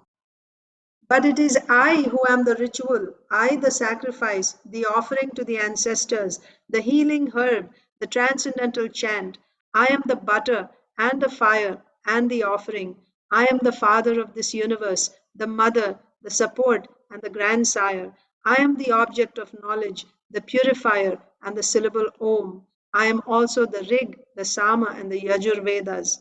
I am the goal, the sustainer, the master, the witness, the abode, the refuge, and the most dear friend. I am the creation and the annihilation, the basis of everything, the resting place and the eternal seed. O Arjun, I give heat and I withhold and send forth the rain. I am immortality and I am also death personified. Both spirit and matter are in me. Those who study the Vedas and drink the Soma juice, seeking the heavenly planets, worship me indirectly. Purified of sinful reactions, they take birth on the pious heavenly planet of Indra, where they enjoy godly delights. When they have thus enjoyed vast heavenly sense pleasure, and the results of their pious activities are exhausted, they return to this mortal planet again. Thus, those who seek sense enjoyment by adhering to the principles of the three Vedas achieve only repeated birth and death. But those who always worship me with exclusive devotion, meditating on my transcendental form, to them I carry what they lack and I preserve what they have. Those who are devotees of other gods and who worship them with faith actually worship only me, O son of Kunti, but they do so in a wrong way. I am the only enjoyer and master of all sacrifices. Therefore, those who do not recognize my true transcendental nature fall down. Those who worship the demigods will take birth among the demigods. Those who worship the ancestors go to the ancestors.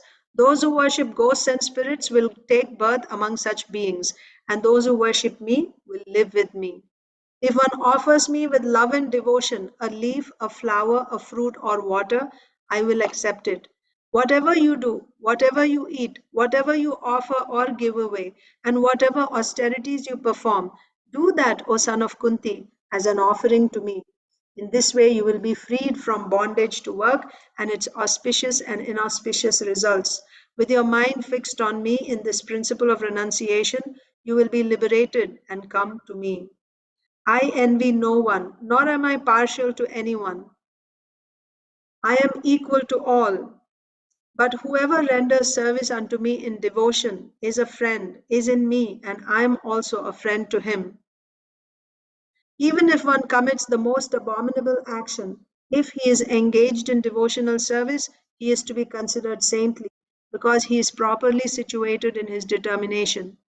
He quickly becomes righteous and attains lasting peace. O son of Kunti, declare it boldly that my devotee never perishes. O son of Pritha, those who take shelter in me, though they be of lower birth, women, Vaishyas, and Shudras, can attain the supreme destination. How much more this is so of the righteous Brahmanas, the devotees, and the saintly kings. Therefore, having come to this temporary miserable world, engage in loving service unto me. Engage your mind always in thinking of me. Become my devotee. Offer obeisances to me and worship me. Being completely absorbed in me, surely you will come to me. End of chapter 9. Chapter 10. The opulence of the Absolute. The Supreme Personality of Godhead said, Listen again, O mighty armed Arjun, because you are my dear friend. For your benefit, I shall speak to you further, giving knowledge that is better than what I have already explained. Neither the hosts of demigods nor the great sages know my origin or opulences. For in every respect I am the source of the demigods and sages. He who knows me as the unborn, as the beginningless, as the supreme Lord of all worlds, he only, undiluted among men, is freed from all sins. Intelligence, knowledge, freedom from doubt and delusion, forgiveness, truthfulness, control of the senses, control of the mind, happiness and distress, birth, death, fear, fearfulness, fearlessness, non-violence, equanimity, satisfaction, austerity, charity, fame, and infamy. All these various qualities of living entities, living beings, are created by me alone. The seven great sages, and before them the four other great sages, and the Manus, progenitors of mankind, come from me, born from my mind, and all the living beings populating the various planets descend from them. One who is factually convinced of this opulence and mystic power of mine engages in unalloyed devotional service. Of this there is no doubt. I am the source of all spiritual and material worlds. Everything emanates from me. The wise who perfectly know this engage in my devotional service and worship me with all their hearts. The thoughts of my pure devotees dwell in me.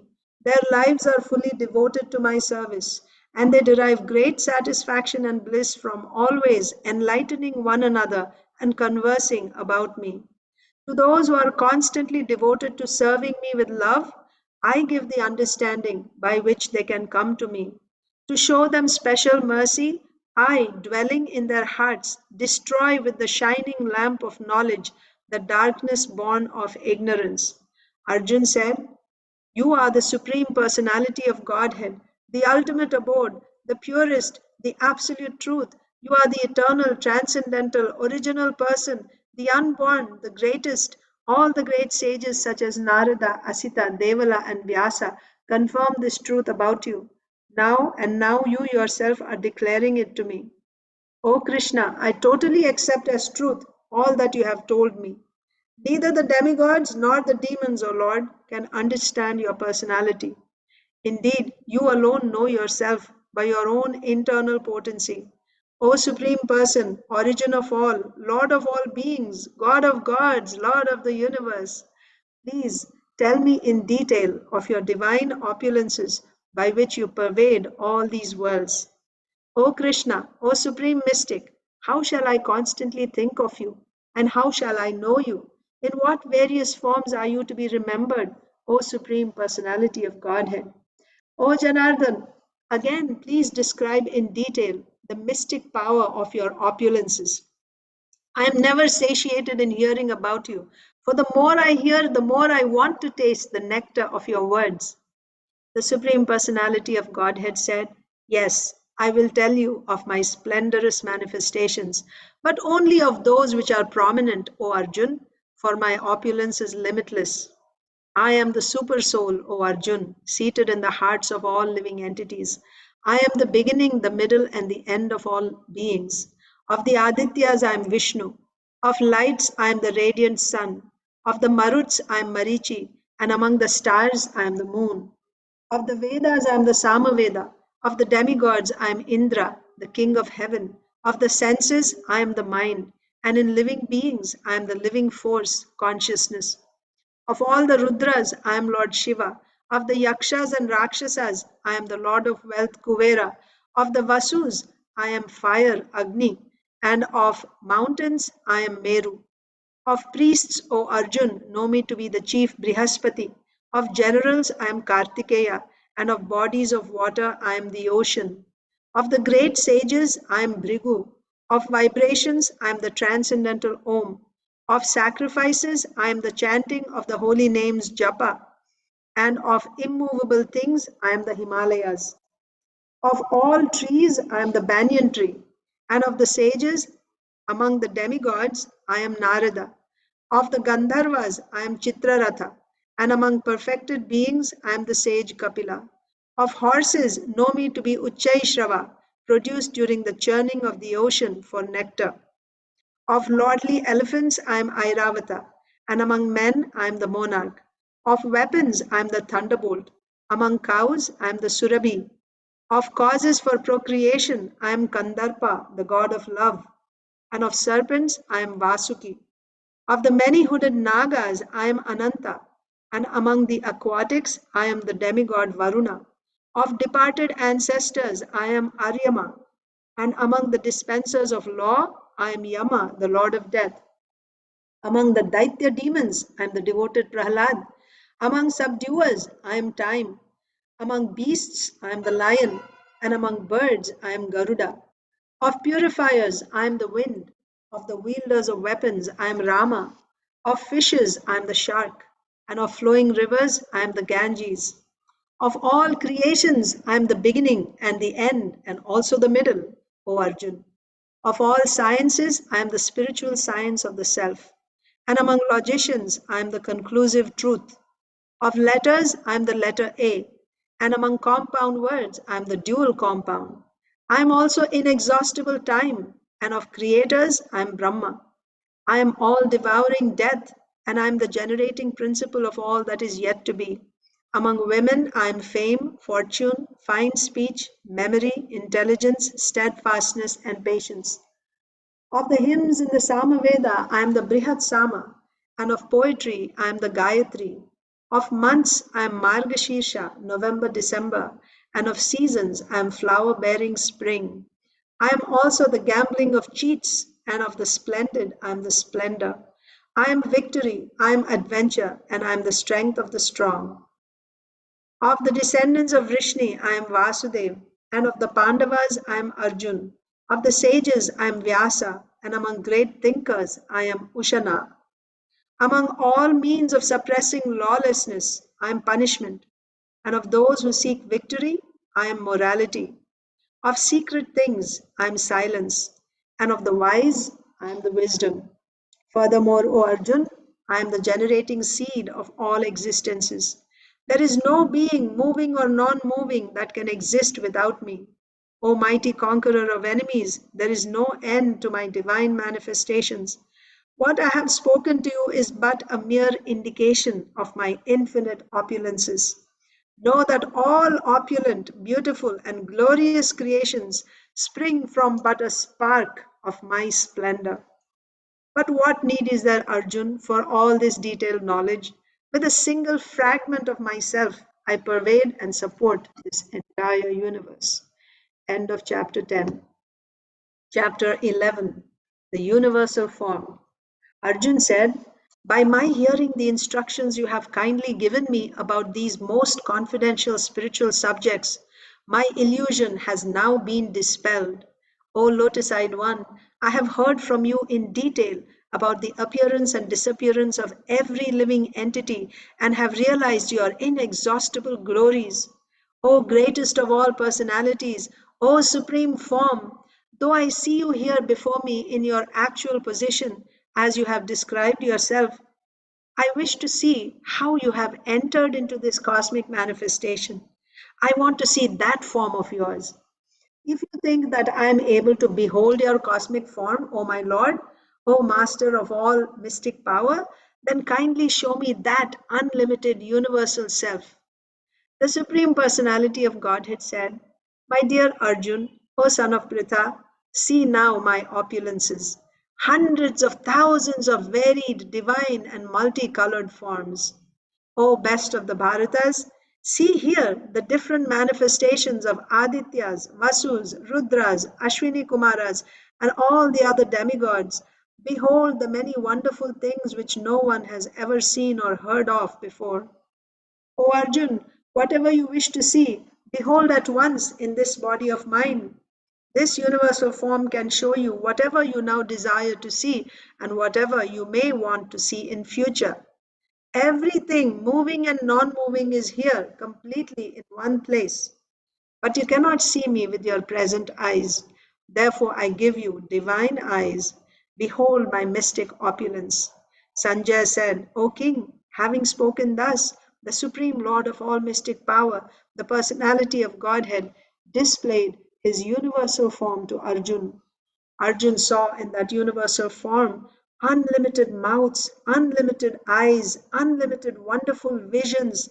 The form was decorated with many celestial ornaments and bore many divine upraised weapons. He wore celestial garlands and garments, and many divine scents were smeared over his body. All was wondrous, brilliant, unlimited, all expanding. If hundreds of thousands of suns were to rise at once into the sky, their radiance might resemble the effulgence of the Supreme Person in that universal form.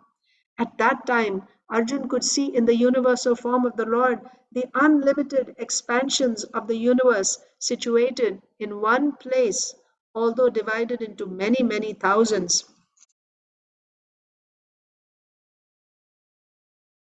Then, bewildered and astonished, his hair standing on end, Arjun bowed his head to offer obeisances, and with folded hands began to pray to the Supreme Lord. Arjun said, my dear Lord Krishna, I see assembled in your body all the demigods and various other living entities. I see Brahma sitting on the lotus flower, as well as Lord Shiva and all the sages and divine serpents. O Lord of the universe, O universal form, I see in your body many, many arms, bellies, mouths, eyes, expanded everywhere without limit. I see in you no end, no middle, and no beginning. Your form is difficult to see because of its glaring effulgence, spreading on all sides like blazing fire or the immeasurable radiance of the sun. Yet I see this glowing form everywhere adorned with various crowns, jewels, clubs, and discs. You are the supreme primal objective. You are the ultimate resting place of all this universe. You are inexhaustible and you are the oldest. You are the maintainer of the eternal religion, the personality of Godhead. This is my opinion. You are without origin, middle, or end. Your glory is unlimited. You have numberless arms, and the sun and moon are your eyes. I see you with blazing fire coming forth from your mouth, burning this entire universe by your own radiance. Although you are one, you spread throughout the sky and the planets and all space between.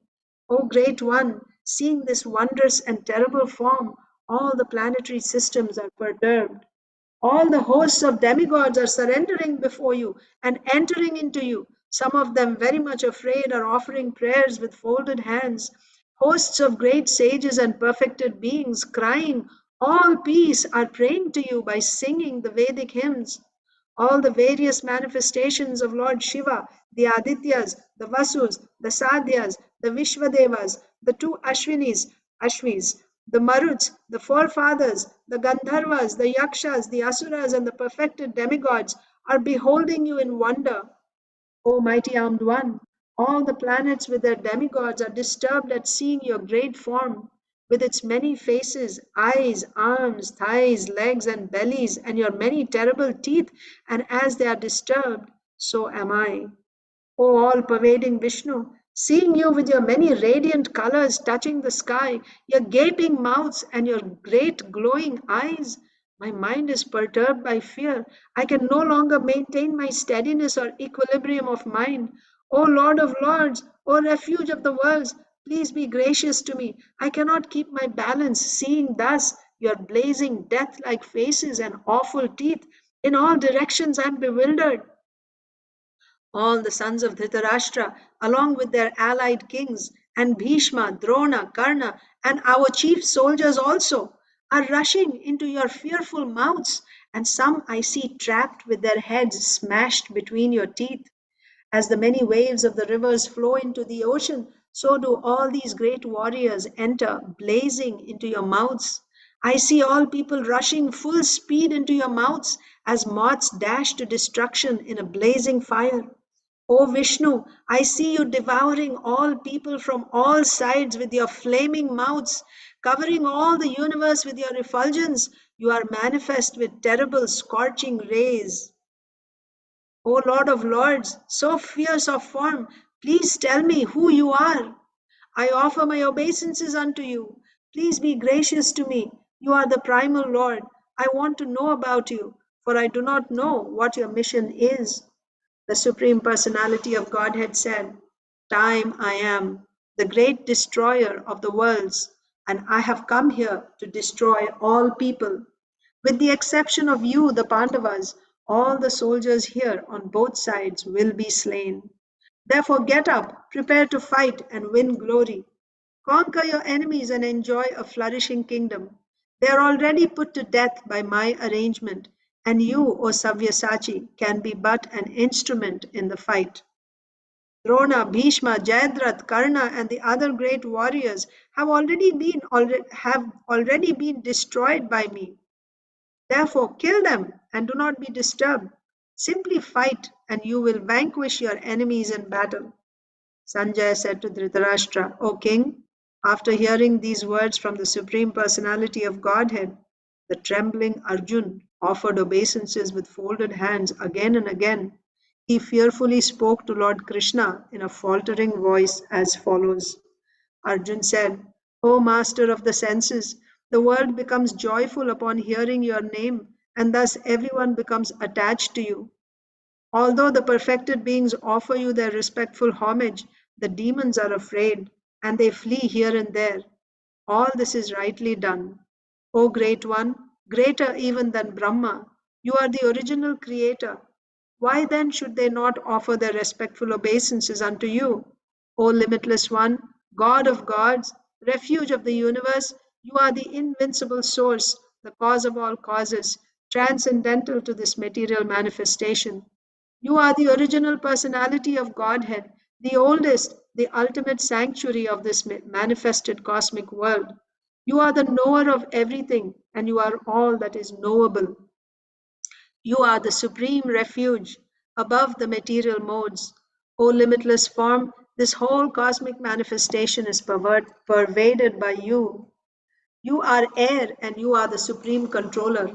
You are fire, you are water, and you are the moon. You are Brahma, the first living creature, and you are the great grandfather. I therefore offer my respectful obeisances unto you 1,000 times, and again and yet again. Obeisances to you from the front, from behind, and from all sides. O unbounded power, you are the master of limitless might. You are all pervading, and thus you are everything. Thinking of you as my friend, I have rashly addressed you. O Krishna, O Yadava, O my friend, not knowing your glories. Please forgive whatever I may have done in madness or in love. I have dishonored you many times, jesting as we relaxed, lay on the same bed, or sat or ate together, sometimes alone and sometimes in front of many friends. O infallible one, please excuse me for all those offenses. You are the Father of this complete cosmic manifestation, of the moving and the non moving. You are its worshipable chief, the supreme spiritual master. No one is greater than you, nor can anyone be one with you. How then could there be anyone greater than you within the three worlds, O Lord of immeasurable power? You are the supreme Lord to be worshipped by every living being. Thus I fall down to offer you my respectful obeisances and ask your mercy. As a father tolerates the impudence of his son, a friend the impertinence of a friend, or a husband the familiarity of his wife, please tolerate the wrongs I may have done you. After seeing this universal form, which I have never seen before, I am gladdened, but at the same time, my mind is disturbed with fear. Therefore, please bestow your grace upon me and reveal again your form as the personality of Godhead, O Lord of Lords, O abode of the universe. O universal form, O thousand armed Lord, I wish to see you in your four armed form, with helmeted head and with club, wheel, conch, and lotus flower in your hands. I long to see you in that form. The Supreme Personality of Godhead said, My dear Arjun, happily have I shown you by my internal potency this supreme universal form within the material world. No one before you has ever seen this primal form, unlimited and full of glaring effulgence. O best of the Kuru warriors, no one before you has ever seen this universal form of mine, for neither by studying the Vedas, nor by performing sacrifices, nor by charity, nor by pious activities, nor by severe penances can I be seen in this form in the material world. You have been perturbed and bewildered by seeing this horrible feature of mine. Now let it be finished. My devotee, be free again from all disturbances. With a peaceful mind, you can now see the form you desire. Sanjaya said to Dhritarashtra, the Supreme Personality of Godhead Krishna, having spoken thus to Arjun, displayed his real four-armed form and at last showed his two-armed form, thus encouraging the fearful Arjun. When Arjun thus saw Krishna in his original form, he said, O Janardhan, seeing this human like form, so very beautiful, I am now composed in mind and I am restored to my original nature. The Supreme Personality of Godhead said, My dear Arjun, this form of mine you are now seeing is very difficult to behold. Even the demigods are ever seeking the opportunity to see this form, which is so dear. The form you are seeing with your transcendental eyes cannot be understood simply by studying the Vedas, nor by undergoing serious penances, nor by charity, nor by worship. It is not by these means that one can see me as I am. My dear Arjun, only by undivided devotional service can I be understood as I am, standing before you, and can thus be seen directly. Only in this way can you enter into the mysteries of my understanding. My dear Arjun, he who engages in my pure devotional service, free from the contaminations of fruitive activities and mental speculation, he who works for me, who makes me the supreme goal of his life, and who is friendly to every living being, he certainly comes to me. End of chapter 11. Chapter 12. Devotional service. Arjun inquired, which are considered to be more perfect? Those who are always properly engaged in your devotional service, or those who worship the impersonal Brahman, the unmanifested?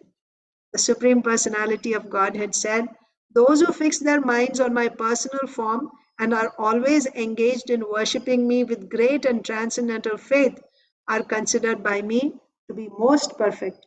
But those who worship the unmanifested, that which lies beyond the perception of the senses, the all-pervading, inconceivable, unchanging, fixed and immovable, the impersonal conception of the absolute truth, by controlling the various senses and being equally disposed to everyone, such persons, engaged in the welfare of all, at last achieve me. For those whose minds are attached to the unmanifested, impersonal feature of the Supreme, advancement is very troublesome. To make progress in that discipline is always difficult for those who are embodied. But those who worship me, giving up all their activities unto me and being devoted to me without deviation, engaged in devotional service and always meditating upon me, having fixed their minds upon me, O son of Pritha, for them I am the swift deliverer from the ocean of birth and death. Just fix your mind upon me, the Supreme Personality of Godhead, and engage all your intelligence in me. Thus you will live in me always without a doubt. My dear Arjun, O winner of wealth, if you cannot fix your mind upon me without deviation, then follow the regulative principles of Bhakti Yoga. In this way, develop a desire to attain me. If you cannot practice the regulations of Bhakti Yoga, then just try to work for me, because by working for me, you will come to the perfect stage. If, however, you are unable to work in this consciousness of me, then try to act, giving up all results of your work and try to be self situated. If you cannot take to this practice, then engage yourself in the cultivation of knowledge. Better than knowledge, however, is meditation, and better than meditation is renunciation of the fruits of work. For by such renunciation, one can attain peace of mind. One who is not envious but is a kind friend to all living entities, who does not think himself a proprietor and is free from false ego, who is equal to both happiness and distress, who is tolerant, always satisfied, self controlled, and engaged in devotional service with determination, his mind and intelligence fixed on me, such a devotee of mine is very dear to me. He by whom no one is put into difficulty, and who is not disturbed by anyone, who is equipoised in happiness and distress, fear and anxiety, is very dear to me. My devotee who is not dependent on the ordinary course of activities, who is pure, expert, without cares, free from all pains, and not striving for some result, is very dear to me. One who neither rejoices nor grieves, who neither laments nor desires, and who renounces both auspicious and inauspicious things, such a devotee is very dear to me. One who is equal to friends and enemies, who is equipoised in honor and dishonor, heat and cold, happiness and distress, fame and infamy, who is always free from contaminating association, always silent and satisfied with anything, who doesn't care for any residence, who is fixed in knowledge, and who is engaged in devotional service. Such a person is very dear to me.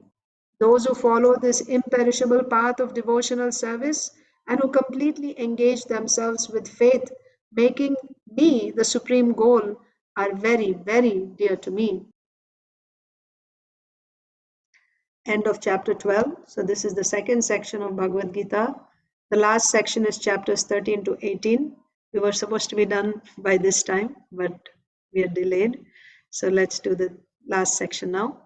Chapter 13, Nature, the Enjoyer, and Consciousness. Arjun said, "O my dear Krishna, I wish to know about Prakriti, nature, Purusha, the enjoyer, and the field and knower of the field, and of knowledge and the object of knowledge." The Supreme Personality of Godhead said, "This body, O son of Kunti, is called the field, and one who knows this body is called the knower of the field. O scion of Bharata, you should understand that I am also the knower in all bodies, and to understand this body and its knower is called knowledge. That is my opinion. Now, please hear my brief description of this field of activity and how it is constituted, what its changes are, whence it is produced, and who that knower of the field of activities is, and what his influences are. That knowledge of the field of activities and of the knower of activities is described by various sages in various Vedic writings. It is especially presented in Vedanta Sutra with all reasoning as to cause and effect. The five great elements false ego, intelligence, the unmanifested, the 10 senses, and the mind, the five sense objects desire, hatred, happiness, distress, the aggregate, the life symptoms, and convictions. All these are considered in summary to be the field of activities and its interactions.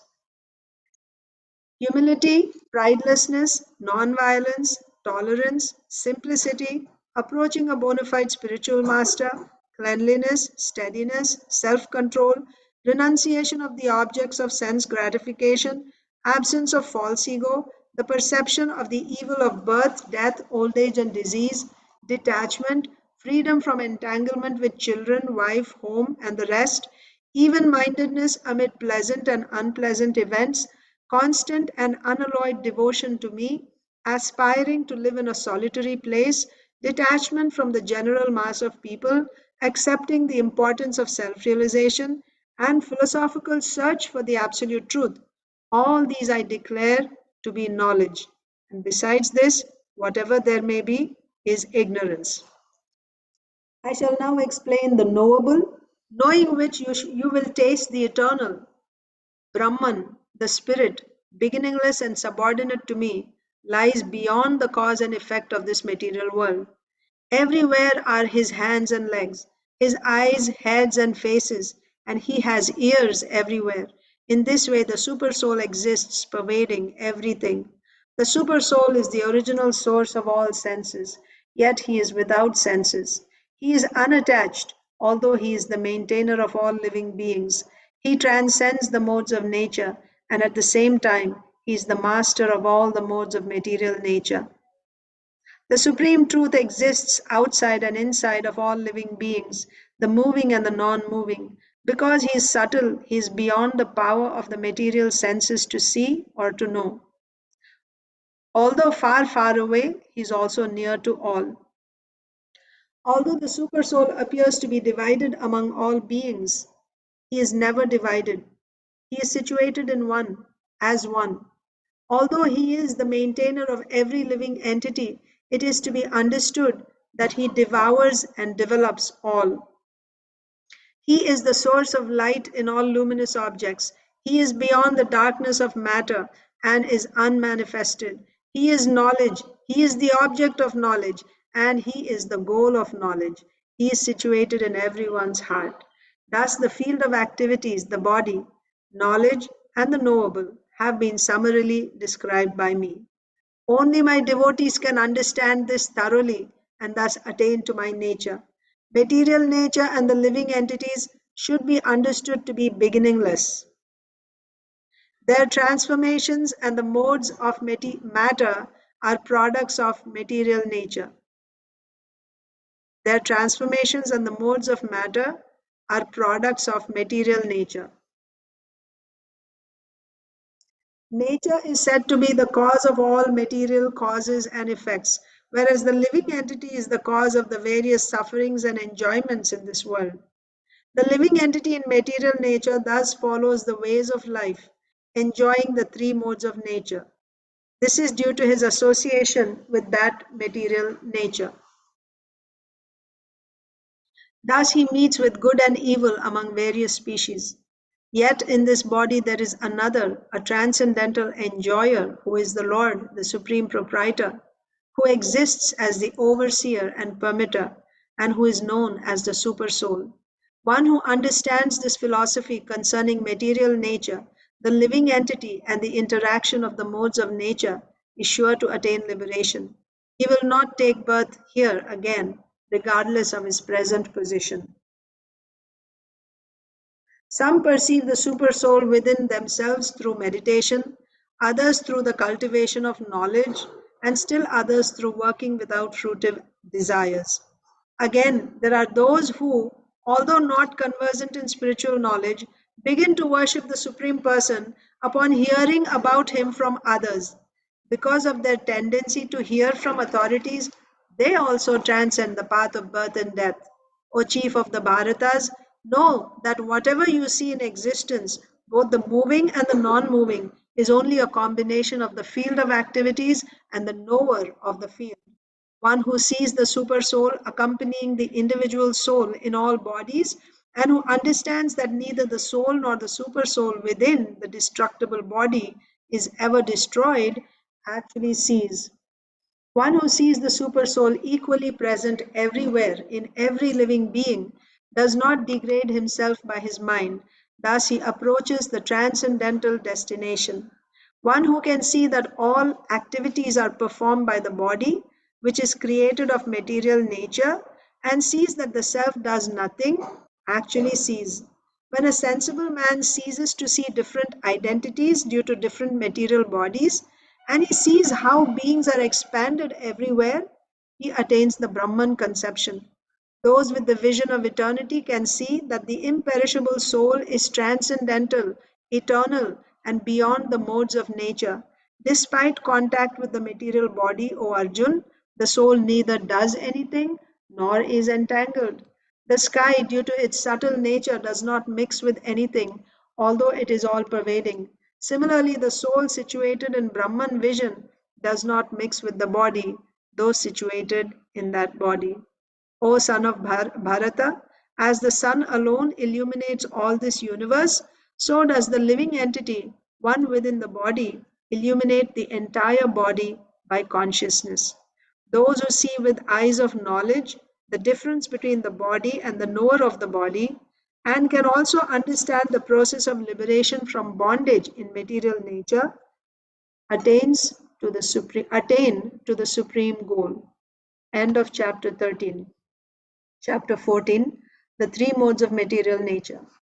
The Supreme Personality of Godhead said, "Again I shall declare to you this supreme wisdom, the best of all knowledge, knowing which all the sages have attained the supreme perfection. By becoming fixed in this knowledge, one can attain to the transcendental nature like my own. Thus established, one is not born at the time of creation or disturbed at the time of dissolution. The total material substance called Brahman is the source of birth, and it is that Brahman that I impregnate, making possible the births of all living beings, O son of Bharata. It should be understood that all species of life, O son of Kunti, are made possible by birth in this material nature, and that I am the seed giving father. Material nature consists of three modes: goodness, passion, and ignorance. When the eternal living entity comes in contact with nature, O mighty armed Arjun, he becomes conditioned by these modes. O sinless one, the mode of goodness, being purer than the others, is illuminating, and it frees one from all sinful reactions. Those situated in that mode become conditioned by a sense of happiness and knowledge. The mode of passion is born of unlimited desires and longings, O son of Kunti, and because of this, the embodied living entity is bound to material fruitive actions. O son of Bharata, know that the mode of darkness born of ignorance is the delusion of all embodied living entities. The results of this mode are madness, indolence, and sleep, which bind the conditioned soul. O son of Bharata, the mode of goodness conditions one to happiness, passion conditions one to fruitive action, and ignorance, covering one's knowledge, binds one to madness. Sometimes the mode of goodness becomes prominent, defeating the modes of passion and ignorance, O son of Bharata. Sometimes the mode of passion defeats goodness and ignorance, and at other times ignorance defeats goodness and passion. In this way, there is always competition for supremacy. The manifestation of the mode of goodness can be experienced when all the gates of the body are illuminated by knowledge. O chief of the Bharatas, when there is an increase in the mode of passion, the symptoms of great attachment, fruitive activity, intense endeavor, and uncontrollable desire and hankering develop. When there is an increase in the mode of ignorance, O son of Kuru, darkness, inertia, madness, and illusion are manifested. When one dies in the mode of goodness, he attains to the pure higher planets of the great sages. When one dies in the mode of passion, he takes birth among those engaged in fruitive activities. And when one dies in the mode of ignorance, he takes birth in the animal kingdom. The result of pious action is pure and is said to be in the mode of goodness. But action done in the mode of passion results in misery, and action performed in the mode of ignorance results in foolishness. From the mode of goodness, real knowledge develops. From the mode of passion, greed develops. And from the mode of ignorance, develop foolishness, madness, and illusion. Those situated in the mode of goodness gradually go upward to the higher planets. Those in the mode of passion live on the earthly planets. And those in the abominable mode of ignorance go down to the hellish worlds. When one properly sees that in all activities no other performer is at work, then these bodies of nature, sorry, I'll read that again. When one properly sees that in all activities no other performer is at work than these modes of nature, and he knows the Supreme Lord who is transcendental to all these modes, he attains my spiritual nature. When the embodied being is able to transcend these three modes associated with the material body, he can become free from birth, death, old age, and their distresses, and can enjoy nectar even in this life. Arjun inquired, O my dear Lord, by which symptoms is one known who is transcendental to these three modes? What is his behavior, and how does he transcend the modes of nature?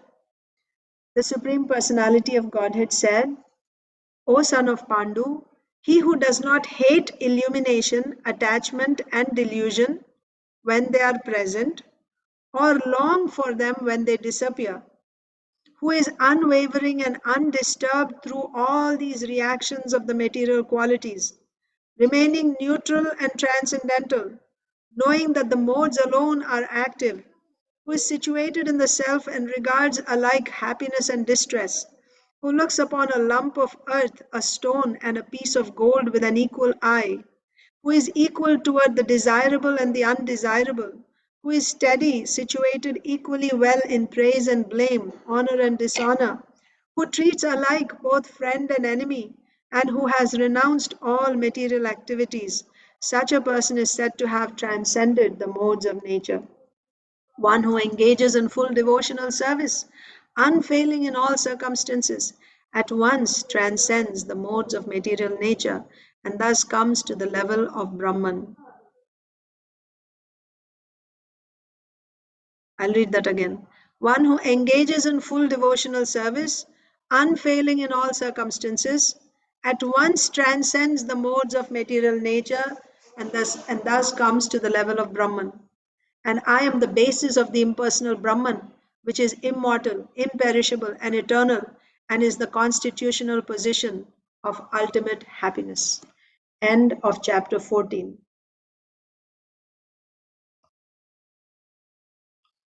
Chapter 15, the Yoga of the Supreme Person. The Supreme Personality of Godhead said, It is said that there is an imperishable banyan tree that has its roots upward and its branches down, and whose leaves are the Vedic hymns. One who knows this tree is the knower of the Vedas. The branches of this tree extend downward and upward, nourished by the three modes of material nature. The twigs are the objects of the senses. This tree also has roots going down, and these are bound to the fruitive actions of human society. The real form of this tree cannot be perceived in this world. No one can understand where it ends, where it begins, or where its foundation is. But with determination, one must cut down this strongly rooted tree with the weapon of detachment. Thereafter, one must seek that place from which, having gone, one never returns, and there surrender to that Supreme Personality of Godhead from whom everything began and from whom everything has extended since time immemorial. Those who are free from false prestige, illusion, and false association, who understand the eternal, who are done with material lust, who are freed from the dualities of happiness and distress, and who, unbewildered, know how to surrender unto the Supreme Person, attain to that eternal kingdom. That supreme abode of mine is not illumined by the sun or moon, nor by fire or electricity. Those who reach it never return to this material world. The living entities in this conditioned world are my eternal fragmental parts. Due to conditioned life, they are struggling very hard with the six senses, which include the mind. The living entity in the material world carries his different conceptions of life from one body to another as the air carries aromas. Thus, he takes one kind of body and again quits it to take another. The living entity, thus taking another gross body, obtains a certain type of ear, eye, tongue, nose, and sense of touch, which are grouped about the mind. He thus enjoys a particular set of sense objects. The foolish cannot understand how a living entity can quit his body, nor can they understand what sort of body he enjoys under the spell of the modes of nature. But one whose eyes are trained in knowledge can see all this.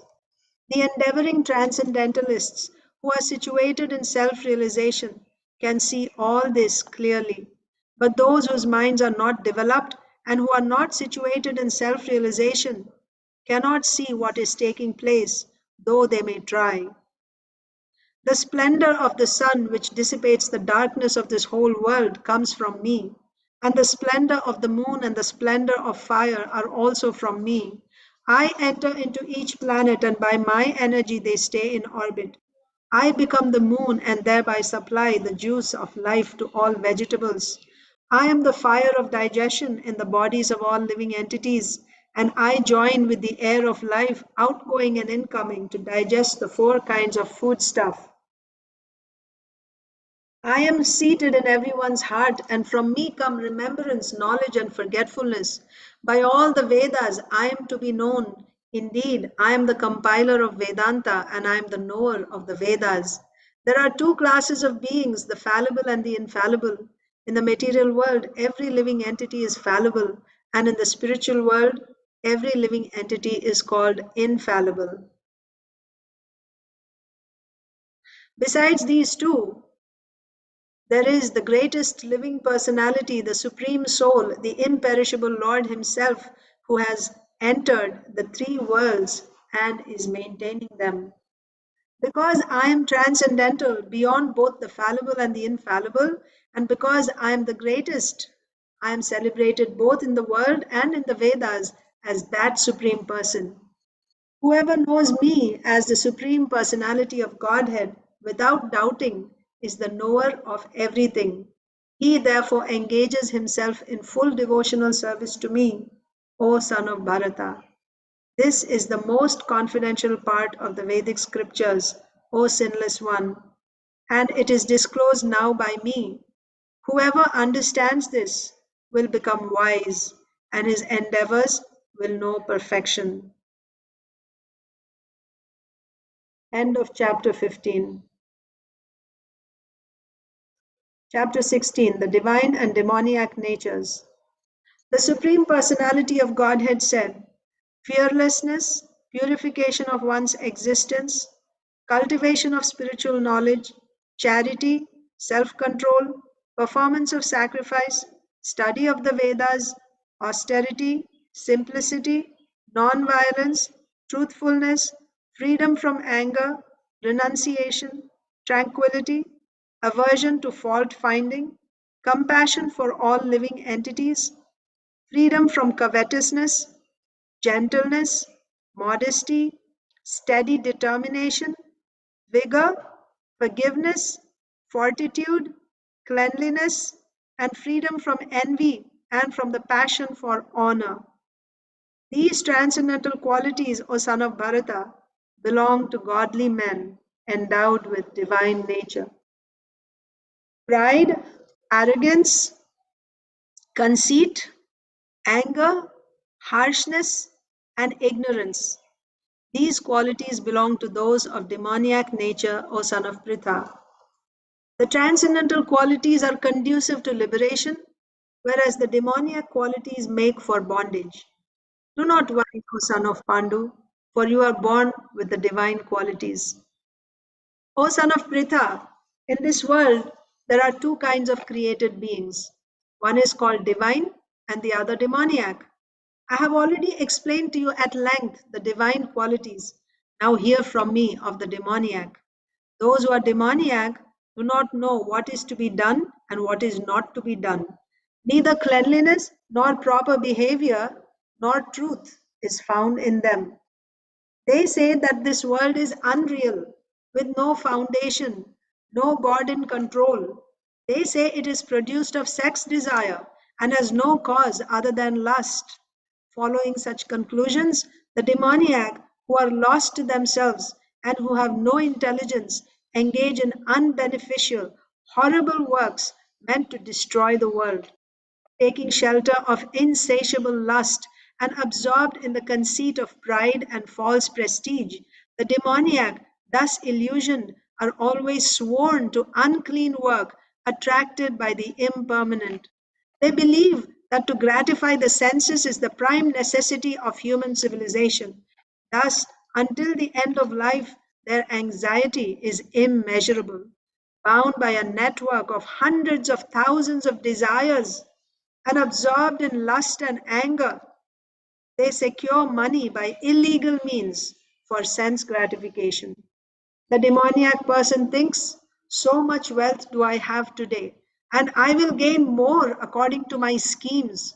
So much is mine now, and it will increase in the future more and more. He is my enemy, and I have killed him, and my other enemies will also be killed. I am the Lord of everything. I am the enjoyer. I am perfect, powerful, and happy. I am the richest man surrounded by aristocratic relatives. There is none so powerful and happy as I am. I shall perform sacrifices. I shall give some charity, and thus I shall rejoice. In this way, such persons are deluded by ignorance. Thus, perplexed by various anxieties and bound by a network of illusions, they become too strongly attached to sense enjoyment and fall down into hell. Self complacent and always impudent, deluded by wealth and false prestige, they sometimes proudly perform sacrifices in name only, without following any rules or regulations. Bewildered by false ego, strength, pride, lust, and anger, the demons become envious of the Supreme Personality of Godhead, who is situated in their own bodies and in the bodies of others, and blaspheme against the real religion. Those who are envious and mischievous, who are the lowest among men, I perpetually cast into the ocean of material existence into various demoniac species of life. Attaining repeated birth amongst the species of demoniac life, O son of Kunti, such persons can never approach me. Gradually, they sink down to the most abominable type of existence. There are three gates leading to this hell: lust, anger, and greed. Every sane man should give these up, for they lead to the degradation of the soul.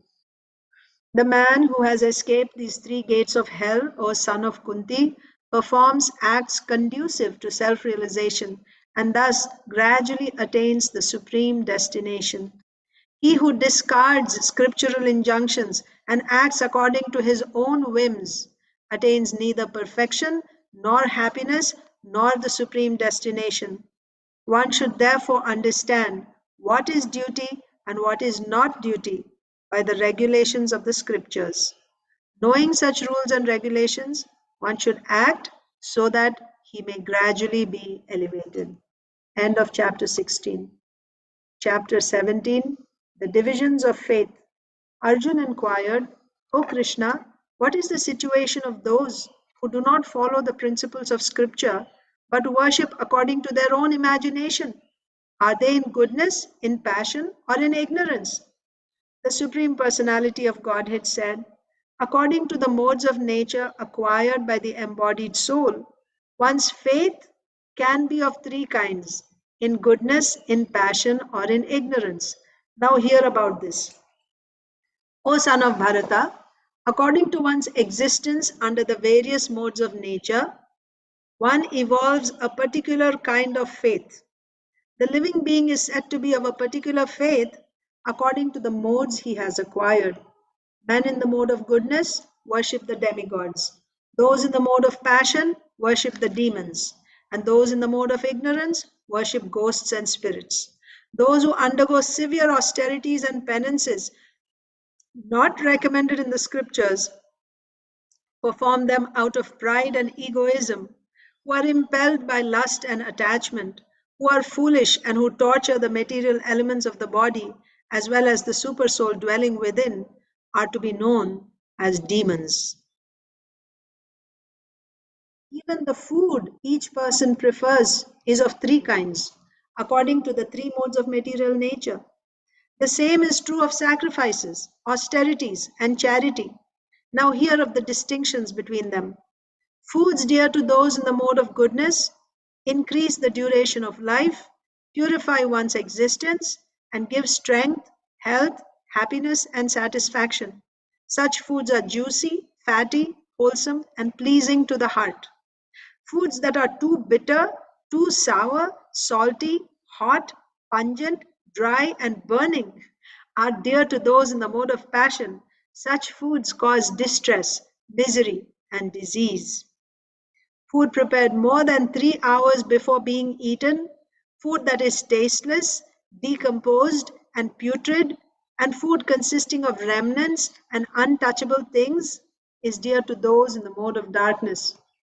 Of sacrifices, the sacrifice performed according to the directions of Scripture as a matter of duty by those who desire no reward is of the nature of goodness. But the sacrifice performed for some material benefit or for the sake of pride, O chief of the Bharatas, you should know to be in the mode of passion. Any sacrifice performed without regard for the directions of scripture, without distribution of prasadam, spiritual food, without chanting of Vedic hymns and remunerations to the priests, and without faith is considered to be in the mode of ignorance. Austerity of the body consists in worship of the Supreme Lord, the Brahmanas, the spiritual master, and superiors like the father and mother, and in cleanliness, simplicity, celibacy, and non-violence. Austerity of speech consists in speaking words that are truthful, pleasing, beneficial, and not agitating to others, and also in regularly reciting Vedic literature. And satisfaction, simplicity, gravity, self control, and purification of one's existence are the austerities of the mind. This threefold austerity performed with transcendental faith by men not expecting material benefits but engaged only for the sake of the Supreme is called austerity in goodness. Penance performed out of pride and for the sake of gaining respect, honor, and worship is said to be in the mode of passion. It is neither stable nor permanent. Penance performed out of foolishness, with self torture, or to destroy or injure others is said to be in the mode of ignorance. Charity given out of duty, without expectation of return, at the proper time and place, and to a worthy person, is considered to be in the mode of goodness. But charity performed with the expectation of some return, or with a desire for fruitive results, or in a grudging mood, is said to be in charity in the mode of passion. And charity performed at an impure place, at an improper time, to unworthy persons, or without proper attention and respect, is said to be in the mode of ignorance. From the beginning of creation, the three words Om Tat Sat were used to indicate the supreme absolute truth. These three symbolic representations were used by Brahmanas while chanting the hymns of the Vedas and during sacrifices for the satisfaction of the Supreme. Therefore, transcendentalists undertaking performances of sacrifice, charity, and penance in accordance with scriptural regulations begin always with Om to attain the Supreme. Without desiring fruitive results, one should perform various kinds of sacrifice, penance, and charity with the word Tat. The purpose of such transcendental activities is to get free from material entanglement. The absolute truth is the objective of devotional service, and it is indicated by the word Sat. The performer of such sacrifice is also called Sat, as are all works of sacrifice, penance, and charity, which, true to the absolute nature, are performed to please the Supreme Person or Son of Pritha. Anything done as sacrifice, charity, or penance without faith in the Supreme or Son of Pritha is impermanent. It is called asat and is useless both in this life and the next. End of chapter 17. The last chapter, chapter 18. Conclusion: the perfection of renunciation. Arjun said, O mighty armed one, I wish to understand the purpose of renunciation, Tyaga, and of the renounced order of life, Sannyas, O killer of the Keshi demon, master of the senses. The Supreme Personality of Godhead said, the giving up of activities that are based on material desire is what great learned men call the renounced order of life, sannyas. And giving up the results of all activities is what the wise call renunciation or tyaga. I'll read that again. The Supreme Personality of Godhead said, the giving up of activities that are based on material desire is what great learned men call the renounced order of life, sannyas, and giving up of the results of all activities is what the wise call renunciation, tyaga. Some learned men declare that all kinds of fruitive activities should be given up as faulty, yet other sages maintain that acts of sacrifice, charity, and penance should never be abandoned. O best of the Bharatas, now hear my judgment about renunciation. O tiger among men, renunciation is declared in the scriptures to be of three kinds. Acts of sacrifice, charity, and penance are not to be given up, they must be performed. Indeed, sacrifice, charity, and penance purify even the great souls. All these activities should be performed without attachment or any expectation of result. They should be performed as a matter of duty, O son of Pritha. That is the final, that is my final opinion. Prescribed duties should never be renounced. If one gives up his prescribed duties because of illusion, such renunciation is said to be in the mode of ignorance. Anyone who gives up prescribed duties as troublesome or out of fear of bodily discomfort is said to have renounced in the mode of passion. Such action never leads to the elevation of renunciation. O Arjun, when one performs his prescribed duty only because it ought to be done and renounces all material association and all attachment to the fruit, his renunciation is said to be in the mode of goodness.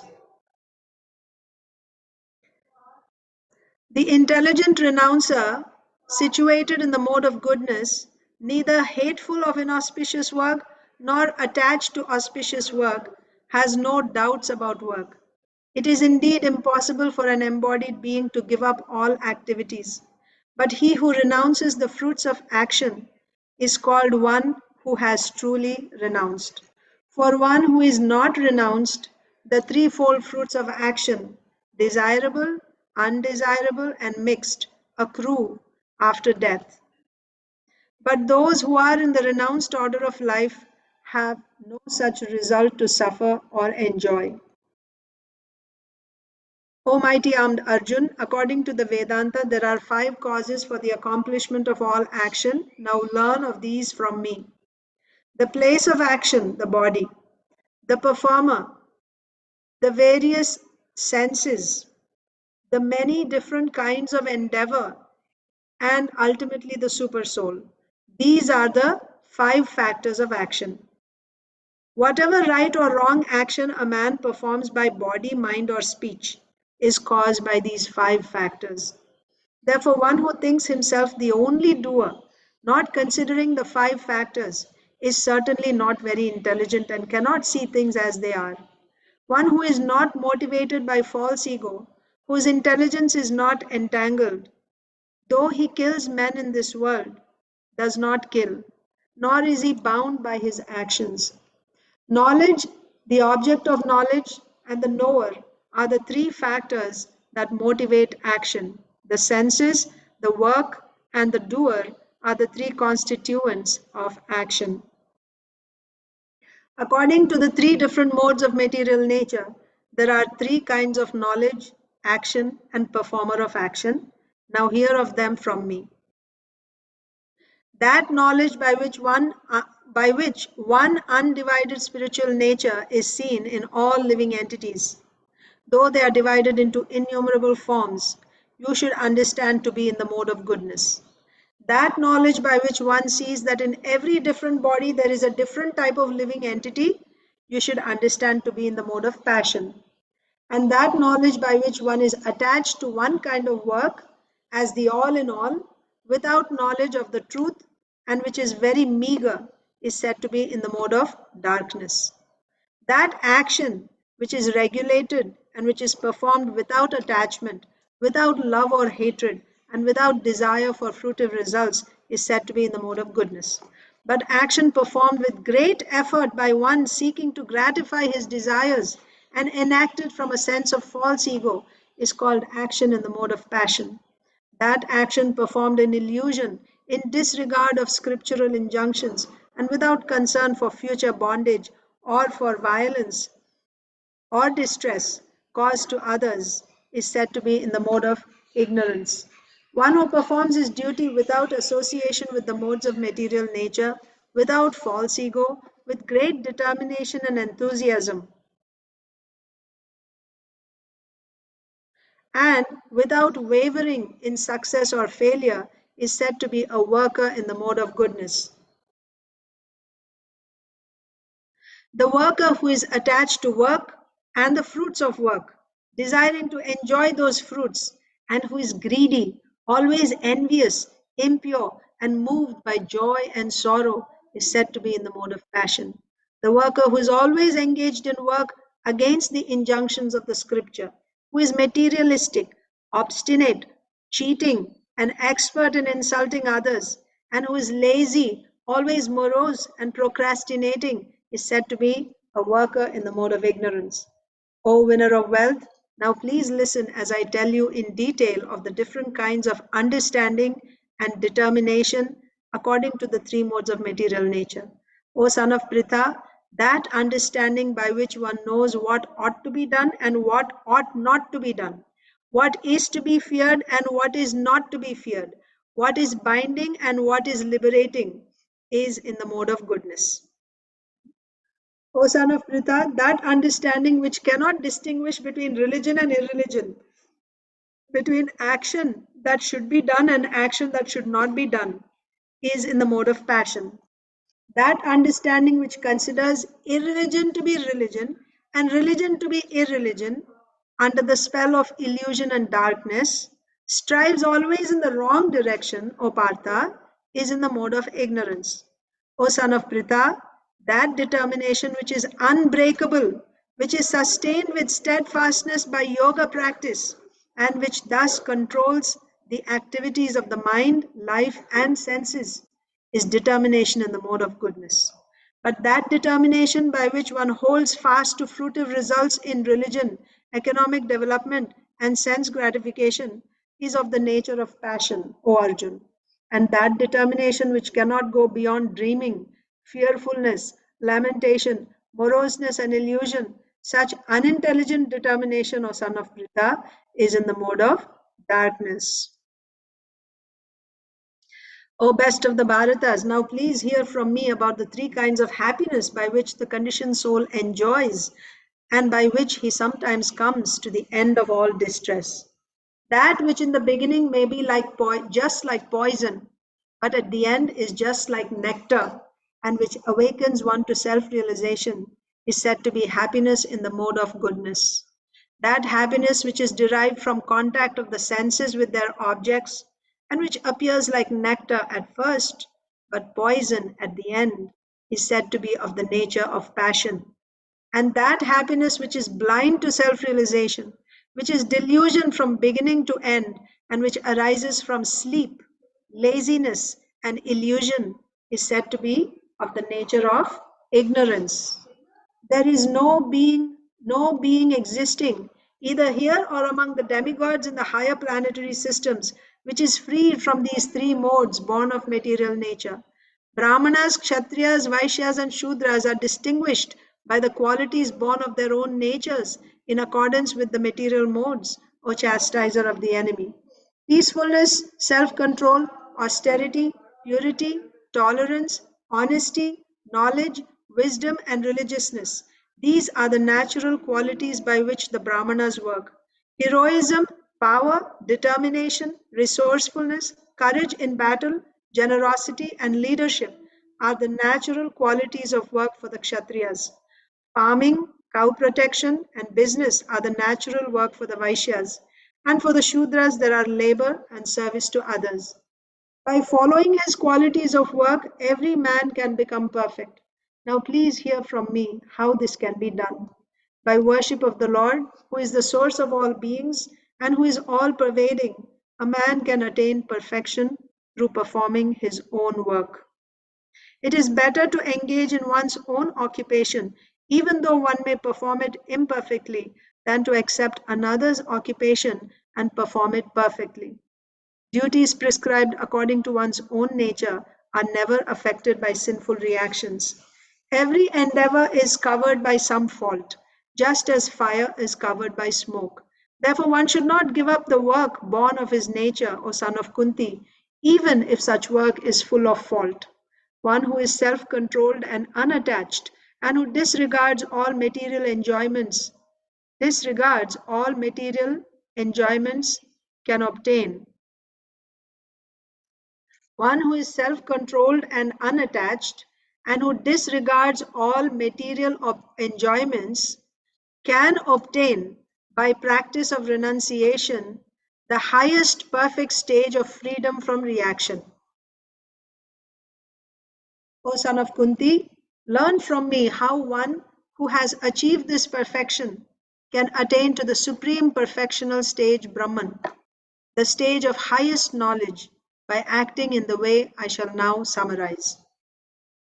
Being purified by his intelligence and controlling the mind with determination, giving up the objects of sense gratification, being freed from attachment and hatred, one who lives in a secluded place, who eats little, who controls his body, mind, and power of speech, who is always in trance and who is detached, free from false ego, false strength, false pride, lust, anger, and acceptance of material things, free from false proprietorship and peacefulness.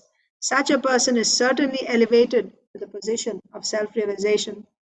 One who is thus transcendently situated at once realizes the supreme Brahman and becomes fully joyful. He never laments or desires to have anything.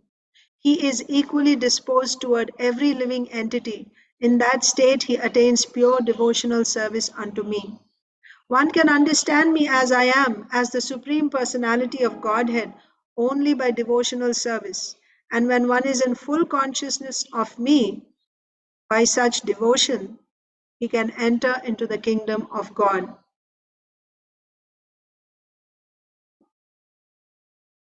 Though engaged in all kinds of activities, my pure devotee under my protection reaches the eternal and imperishable abode by my grace. In all activities, just depend upon me and work always under my protection. In such devotional service, be fully conscious of me. If you become conscious of me, you will pass over all the obstacles of conditioned life by my grace. If, however, you do not work in such consciousness but act through false ego, not hearing me, you will be lost.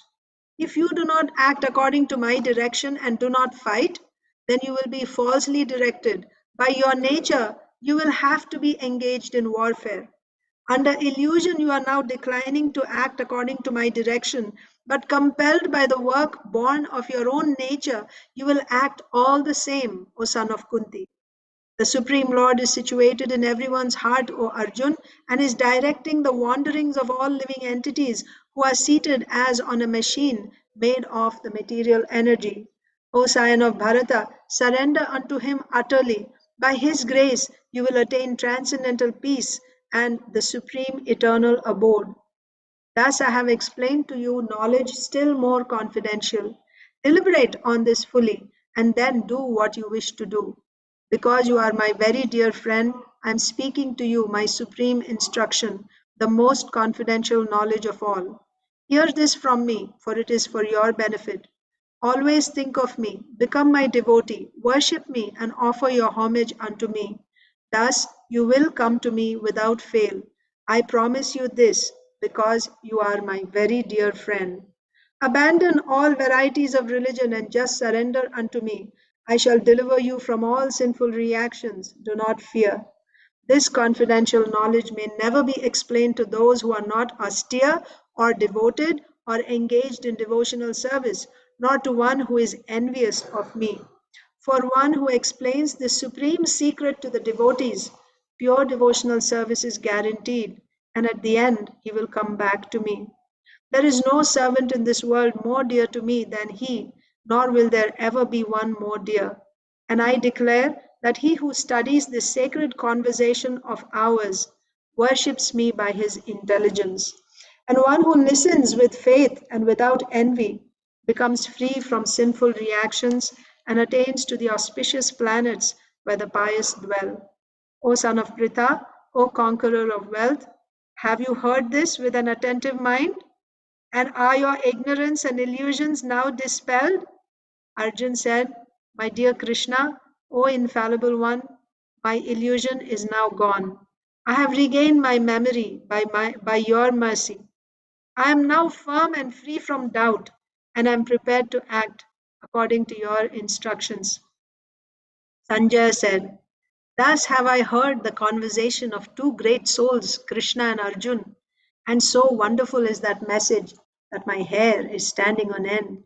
By the mercy of Vyasa, I have heard these most confidential talks directly from the master of all mysticism, Krishna, who was speaking personally to Arjun.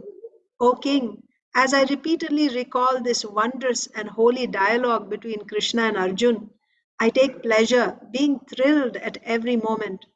O king, as I remember the wonderful form of Lord Krishna, I am struck with wonder more and more, and I rejoice again and again. Wherever there is Krishna, the master of all mystics, and wherever there is Arjun, the supreme archer, there will also certainly be opulence, victory, extraordinary power, and morality. That is my end. That is my opinion. End of chapter 18, end of Bhagavad Gita. Hare Krishna, dear devotees, thank you very much. Wish you a very blessed Gita Jayanti. So tomorrow morning, your morning, and my today evening, we will be reciting the Sanskrit verses of Bhagavad Gita once again.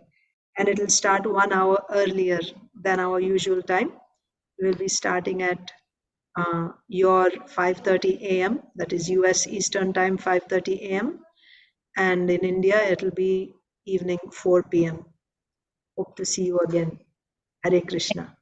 Thank you, Happy Mataji. Gita Jayanti, Mataji. Thank you, Mataji.